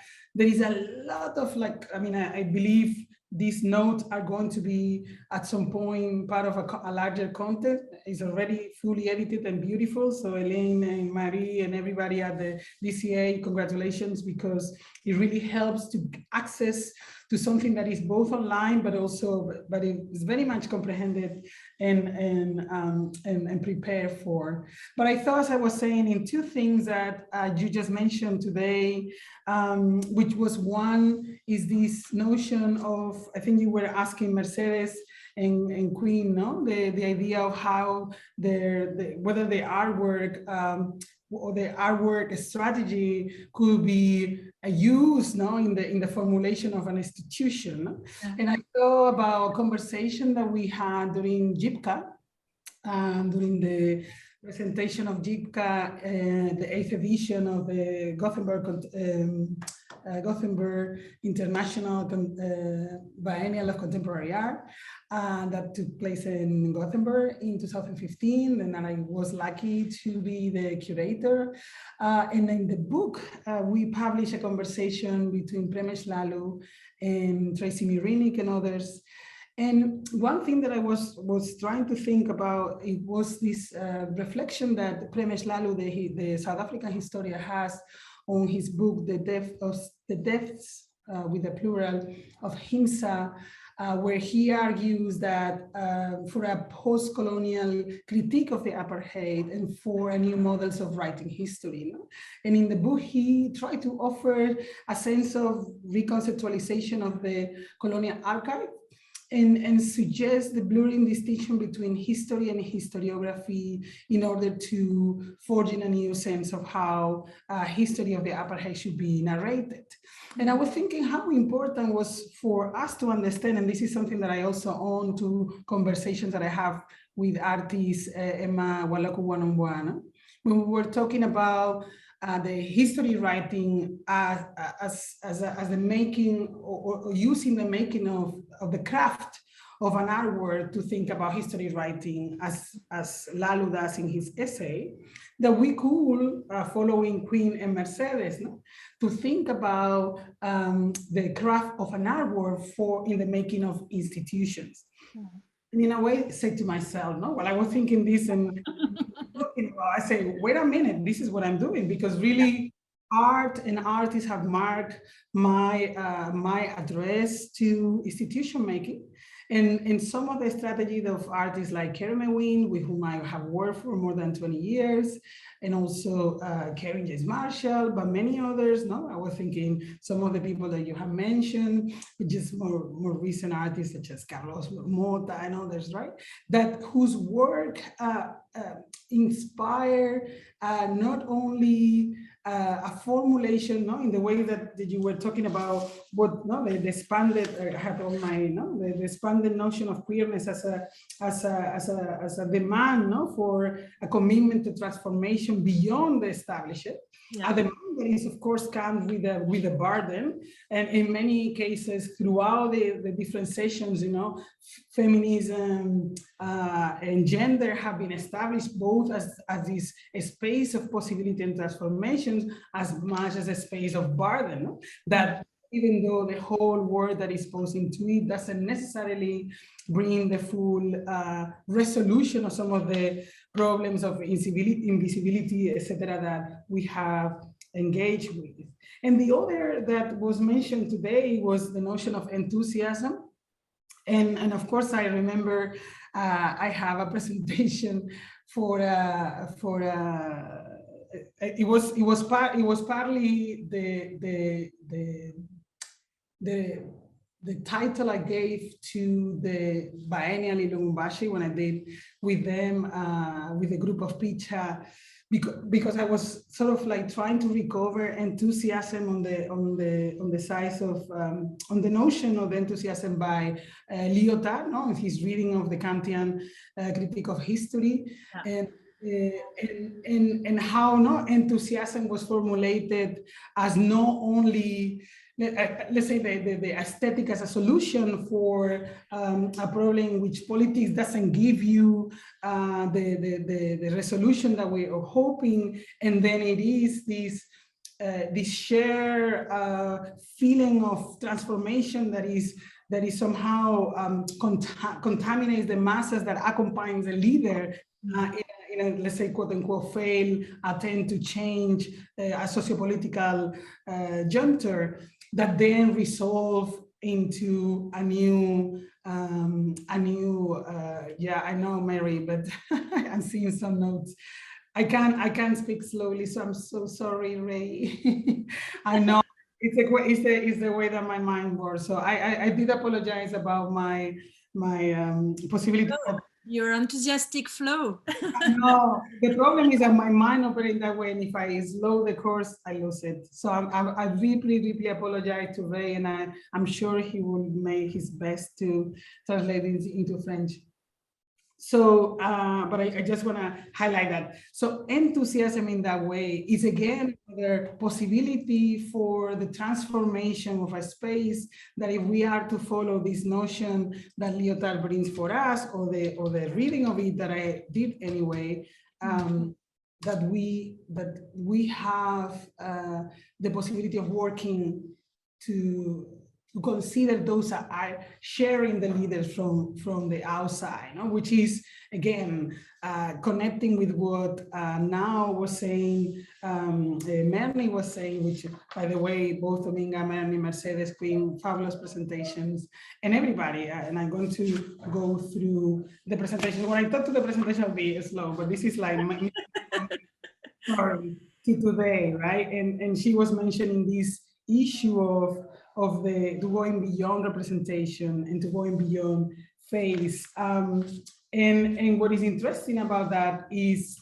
that, yes, that's the way to give agency, a collective agency to these quote unquote shearing masses on the outside, that perhaps in modern time, where this forgotten amorphous multitude and now is a group of individuals that come together, that had an intention to work together towards something they're building, that really want to change things, and that are as needed as, let's say, the leaders will have been, or are as needed as the intellectual in Gramsci will have been, etc. Right?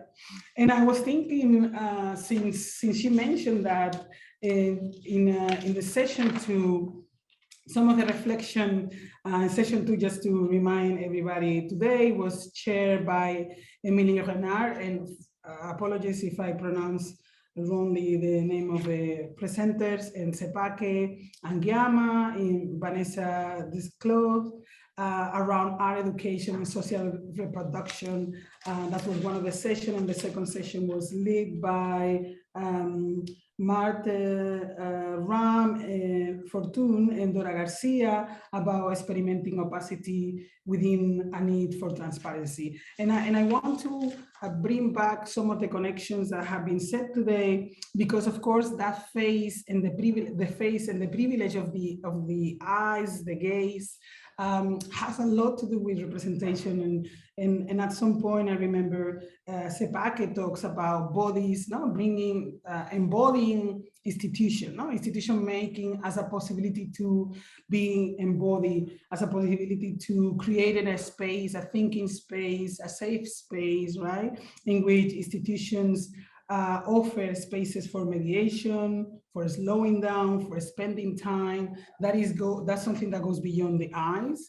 It goes to our bodies. So both the representation of the enthusiasm in terms of a collective agency that comes here and support very much the transformation of the institution, but also to where the institution is directed to, or is directing its program or activities to, which is this sense of the body, no? And imagining diverse institutions, right? This is something that it was talked on that session, particularly in the case of Sepake and Vanessa, imagining institutions that allows for other bodies to take, to appropriate the sense or to feel that they belong, no? The idea of the able bodies as we have said also in many occasions, no? The heteronormative. Today we have discussed, for instance, the queer as a transformative tool, no?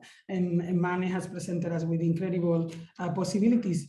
But also in the previous session, no? The idea of the voice, no? The idea of the sound occupying a space that perhaps we had given to the gaze or sight as a privilege. No? So some of these things need to also be articulated, and I think that will be, of course, a feminist way to address institution making. Another thing that was very interesting for me, and I love for Dora, if she's there later on, to talk about it more, which was this idea in which affection, and of course they were talking a lot about, there was a beautiful works at the beginning, no? I'm gonna use some of Emily's work here, no? Do we still have transparent and honest discussions about working conditions in the art world that we know is not strictly regulated, and call for transparency, call about what is possible, no? MACBA, one of the things that we have initiated, for instance, in terms of internal disobedience to begin with, is this notion of the possible museum, no? In which the articulation is not around you know, like the new institutionality where the discursive aspects were occupying, as Dora mentioned, no? This advertise of the notion of care, but nobody is taking really care, no? Or advertising of the notions of, you know, the neoliberal, but we are not considering how neoliberal are we, and that by default we need to survive within the context. Now, funding will be something that is also referred to. Dominga has talked today about it, but we have an intervention of Antonio Cataldo around that funding as well in his institution in Oslo. No? And I was thinking, I was telling you guys about a possible museum, or el Museo Posible, no? Because there is a need for us to really think about of frames of references, frames of possibility, which has to do not only with what we can imagine the museum can become, but also what are the issues by which we are restricted, right? And that restriction also establishes the way we can move forward. And of course, that has to do with a lot of the earlier discussions around the historical sociopolitical condition of gender inequality and exclusion, right? Because it hit directly the point, no? I remember Julia Morandeira's fabulous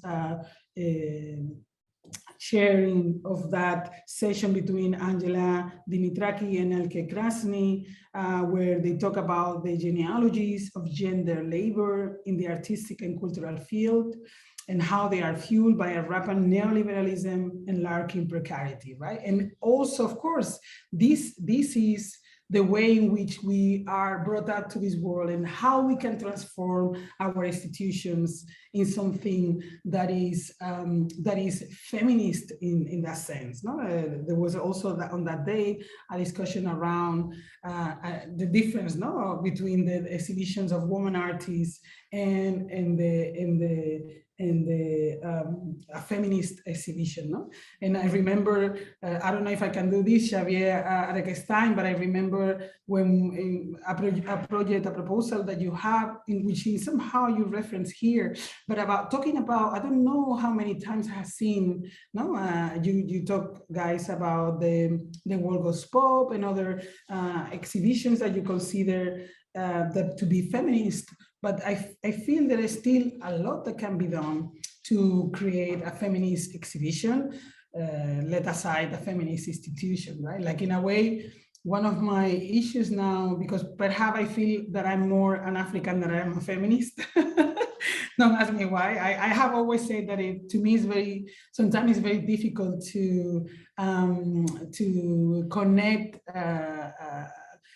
certain notions of feminism. I still are charged by a lack of diversity or a lack of a narrative which I can identify. So that's why I say that, no. And in several occasions, for instance, if you ask me, I feel like then if I support the enthusiasm of I will say the Marnie and Dominga, I'm more queer than I am a feminist, no? In a way that they have resolved to engage in enthusiasm and joy as per the way that they address yeah. So that is also one thing, an important debate. And now that I have been, is the not yetness condition. I think it's Julia again that talk about it. But also like the practices that have been considered, and I think somebody else, I think, let me see, I have all my notes here. I want to say the name of the person, sorry, I don't want to lose this.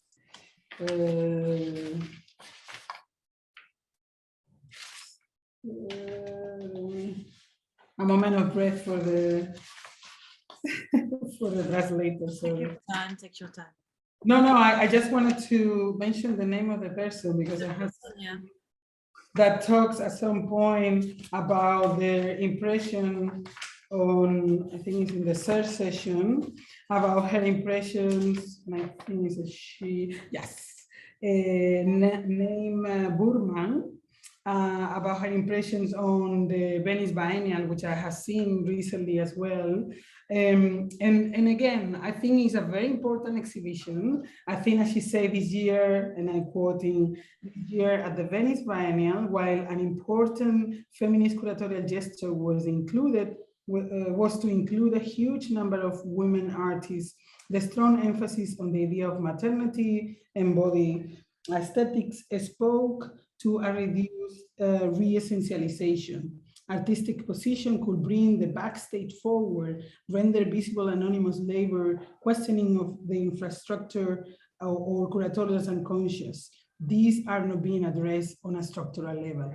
And I think she's right, no? The exhibition is beautiful. I had to say, like, I found the installation of the show and the entire show, the design is extremely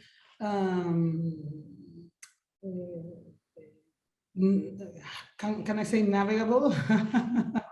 But you can, I mean, just to put you in perspective, I spent 6 hours with my 5-year-old son, Noah, through the 2 shows. And he accompanied me, except for the last half an hour, which we arguably he was already super tired. And let's say take another half an hour for lunch.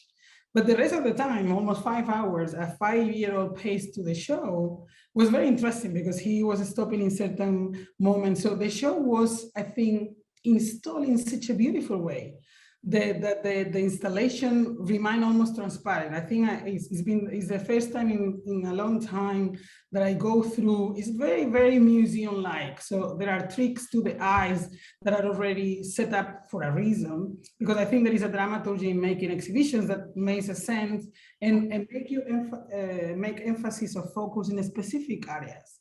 And one of the things, as Nane says, that you focus, and that's my feeling. No, I felt, oh, it's a great show. There is an incredible women participation, but it doesn't tell me the story of the entire world, right? Like still there are so many women outside of this. There are some that exemplify some of the things that we're looking at, but the anonymous labor, but the change, like the systematic issues are absent. But of course, you cannot make an exhibition about everything. And in that sense, I want to congratulate, in any case, Cecilia Alemán. But I feel like there is an issue around woman feminism that is not addressed and that still is seen with difficulty. And also, I thought whether it was because I had read this before going, and I thought whether it was because it's very difficult to talk about beauty as much as it is to talk about joy, as Dominga was saying, without highlighting all the struggles that take to reach such beauty, right? So I feel like unless that we want to, yesterday I was in conversation with Amitash Ghosh, and he said something fantastic. He said, you know, we cannot, I come from an animist culture. And he said, we come from an animist culture. I come as well. But you cannot address animism in Western terms, because one of the first things that Western parents educate the children to is not to have fear. And animism, there is a component around fear that is crucial, right? So there is also a component around the work that we do, women, subaltern, racialized, Black people, non-Western, call it the way you want it. And I'm not saying, and don't prescribe to any of these labels, and you can add yours and take yours as you want, that we are about pain and challenge. And if you don't address pain and challenge, and if you don't address invisibilized communities, if you don't address anonymous labor communities, if you don't address the curatorial unconsciousness, if you don't address the question of infrastructure, you cannot talk about the beauty that then also the efforts of that precarious position, that marginalized positions also bring to it. Yeah. And I think that's the problem with that show, or the issue with the show, no? That is extremely beautiful, and even the things that are harsh, I think it's around, madness and such, but it's not necessarily about what is painful or challenging. No, I remember Frances Morris used to say to me, Elvira, but you always write challenge everywhere. I say, somebody like me is for somebody like me, it's a challenge. Spaces of care put forward in the form of attentiveness, responsibility, competence, responsiveness, plurality, communication, trust and respect very much resonate within cultural sector, but care is needed and undervalued, invisibilized, and is often background of labor carried out by those who are feminicized, classed, racialized, as well as having migrant background. These are words from Elena Redcliffe in her conversation with Celine Cobb and Julia Pellegrin around the reevaluation of practice of ethics and care. And I will recommend everybody to go, as much as to everything, to go to read that, because it was very useful as part of the result of the reading of the Manifesto for Maintenance that they did of Merle Laderman, but also the workshop that they did around care named Taking Back Care, which is also very important. And another thing that perhaps is also very important in the making of institutional spaces for care is this idea of the museum being, or that we have eliminated. If we think of the situated museum, is clearly situated within society. Yeah. And Celine Kopp is asking who hosts whom and what to what end. No? How can we be inclusive reproducing without reproducing given power structure? How can we create safer spaces without depoliticizing our institution? How can we enable participation without paternalism? And she goes on in a series of questions that I think are extremely important. But then I was thinking, if we position the museum within a society in the way that I was referring to the possible museum with frames of possibility, but also frames of restriction, very conscious of the space we occupy within a socio-political, cultural, economic, pedagogic field that allows also for a field of cultural reproduction to emerge, then we are hosted by society. And we are a tool for society in order to do something else, right? And that is a critical aspect, no? That I think in a way one can also take from these conversations. Another issue was the formulation of the bell hooks, who is in the classroom, which I found very interesting, again, as to observe who is in the institutions, right? And how the conversation is needed in scales of the different scales, of different partners, no? The idea of the contemporary assembly, for me is very crucial. Now I feel like, oh my God, now in the museum, either I'll be invited, but I lose all the opportunity to have with colleagues, because we own a collection, so we are a museum, not a contemporary art center, right? But this sense of how all the contributions between different actors in the scene, for me, is crucial, no? Like I'm thinking about it at MACBA, how can I bring together, how can this be, a house of work? How can it be like a little empty space somewhere in a forest or somewhere in a land where people come together to talk about the issues that matter to them and the communities they live by.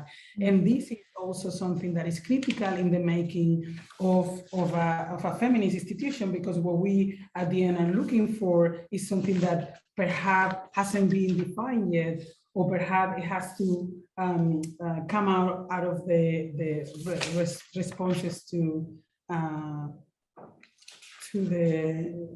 what exists as an institution,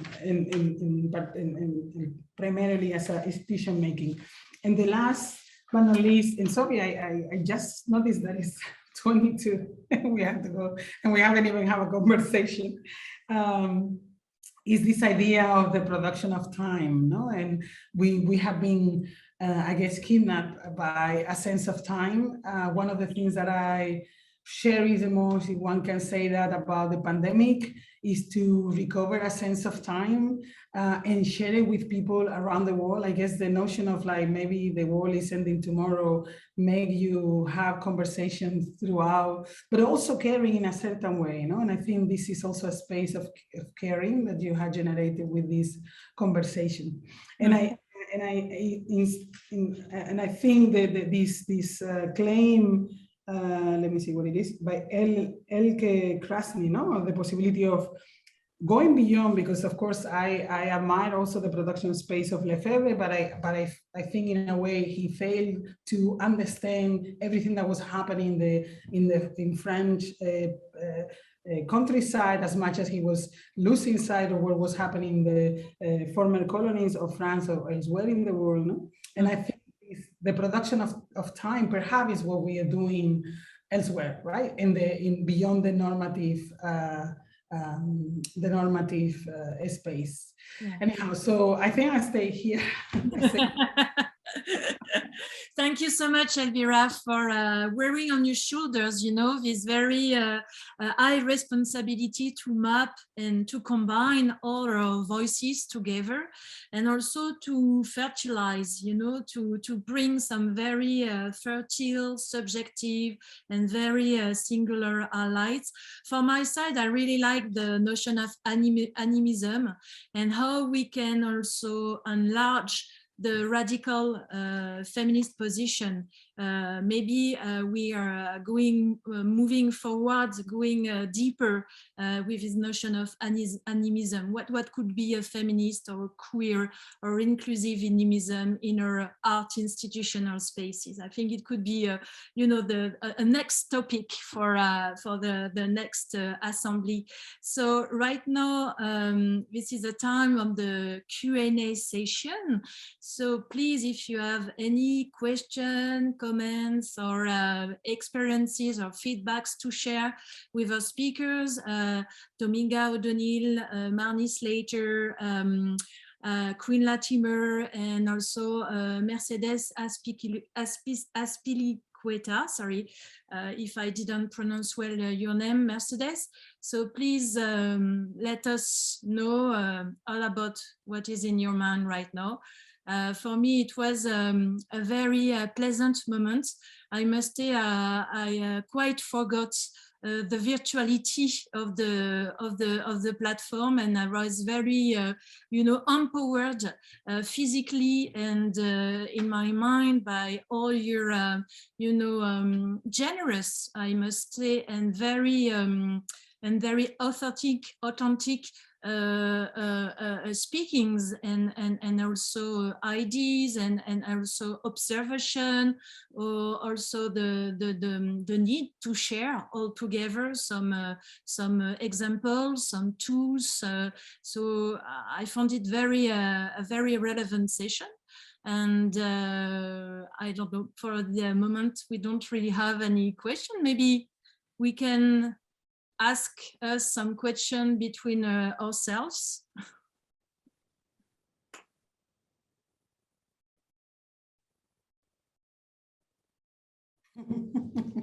the void.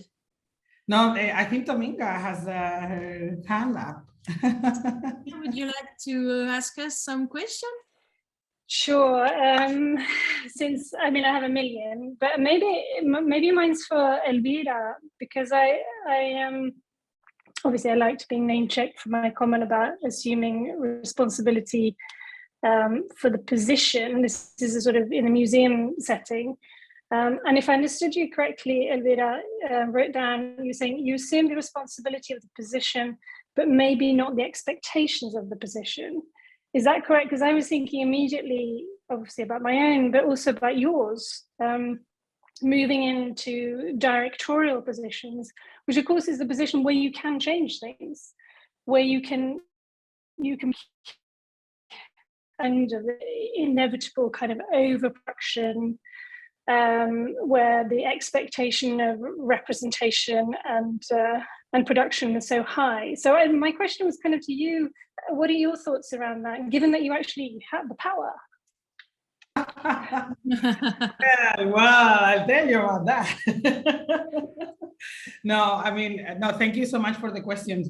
There are two things to answer to this. First is that, of course, one was in relation to our role as dissident, right? Like we work in a certain, we work comfortably in a certain position. And there is a lot about, in the sense that I have all my life, I have been responding to something, no? Like it's a structure, I had to change this. The exhibitions that I used to make were intervention, no? Into an institution, into a scene, putting a platform for other voices to be heard, naming things unnamed within the context. Sometimes it wasn't necessarily anything spectacular, no? But just the fact of saying, of being there, no? In a way, it's something that happens to me now, right? Like there is already a shift in the structure, first because I'm a woman, second because I am Black, in what it means to be the director of an institution like MACBA. That on its own It's like when Obama won the Nobel Prize, right? Like I just arrived, like I still had all the work to do. Doesn't necessarily take me anywhere just to be in here. That's why when I talk about tokenistic, I don't want to be just a name that was there. I could do that, no? But what I want to do is really transform the institution and understanding that that transformation may not happen during the time I'm here. But I need to set up the space, the create the platform to put the seed, so then the transformation will occur. Whether it happened within the time I'm here or later is another issue. I always say I'm working for the MACBA jet to come. And the calm and the temporality of it is another issue. Why? Because I feel that there is an anxiety, and that I think where the authorial voice come into it, no, anxiety to leave your mark, right, in the institution. Right? And I don't feel that I have that need. What I want is to really change the structure for real. What I want now, and this the input of the possible museum, no, that if you want to go and read, you can go to the website and refresh and try to understand what we're doing, which is really an internal work to try to understand what are the things that perhaps got lost in moving rapidly to the next season or to the next director that my colleagues want to develop. By the way, 95% of women working in MACBA. When I was asked about me being the first director, I used to say, well, there is a 95% of women that maybe have been invisibilized behind the figure of a director, no? And very much what I want to do is to help junior colleagues to find their voices also within the departments where they are. Is that a feminist take? I don't know, but it's the way I want to do it, right? Also, for instance, the relationship between the neighborhood and the museum was always somehow developed through the interlocution of some people within the team. And I'm saying, no, we had to see everyone. Some of the neighbors network or one of the main entities that that unify all the entities in the neighborhood had never ever meet a director. They always meet the CEO, the managing director. So all those things seems crazy to me, right? Like to me, the gesture that you did, for instance, Dominga, because I know your project better, with the Monk on the Moon, was to really cling to some of the elements that not only put queerness as some of your specific project in perspective, but also to take the museum with you, right? And I think that, I was telling my former colleague, well, he never managed to be a colleague of mine because he was led pro before I arrived, Pablo Martinez.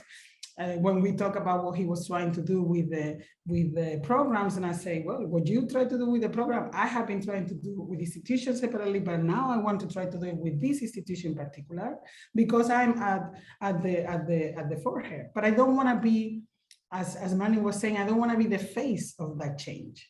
I want the face of that change to be my entire team. Yeah. Really? I don't want to replicate models in which I am the author of ideas that then create a strategy by which everything that happened in the museum is internalized and is generated by. So this prescription about what one can do are also marked by this frame of reference that I referred to earlier. But then also another thing is that there are things I can do because I'm in this position, and there are others that I cannot. And that is also one of the things that one has to understand. There are many things that I cannot do, even if I am the director of the institution, right? So I think that's one of the critical, it's a baby boy or baby girl, I don't know what it is, it's a baby in action. I miss those moments of the pandemic, seeing babies everywhere and cats. But anyhow, just to say that that there is very, very crucial to understand that if we are to bring about change, of course, I will give the platform, as I have done in all the projects in my life, I believe, to things that needs to be visibilized. Artists, colleagues that are in precarious situations. We, for instance, in the Possible Museum, our first project was to talk around the labor condition of artists working with us. Yeah. And we call it revisando los pactos, no? Reviewing our agreements. So then we can talk so we can talk, let's say, with a sort of much softer, gentle language around what we can produce for those relationships. And there is a sense of co-production that we need to engage with. No? We want to do a project with the neighbors, but we want the neighbors to tell us what they want about us through the making of this project. No? So use art making or even institution making as part of a possible conversation that we can have. No? So it's all those things. That's what I mean, like, that's what I want that book on the production of time, right? Because it really is. Yeah, there's something very crucial I can hear also, is the resistance to the signature on the top of the art institution. And I think it's profoundly and deeply feminist. And it's also a new way to react the notion of the death of the offer made by Foucault and Deleuze. It's something you can really feel and experiment inside the institution. You know, this refus, this notion of opposition to go free the authority, the personal authority of the signature, because you are on the top of the directing, of the leading, on the top of the museum, of the art center. And I think this is something very common with the practice of the writing of Quinn, but also the practice of performing and teaching of Mercedes and Marley, and also with the beautiful program, curatorial program of Tominga. I must say, maybe I would like to conclude, you know, on this main idea to resist on the injunction of the signature, and to thank you all very generously, deeply. I was very touched to be with you all this afternoon. I mean, it's something quite rare. And this was the last session of the DCR platform. And I wish you all the best. And I hope to see you again and to have again the pleasure and the honor to exchange with all of you. Thank you.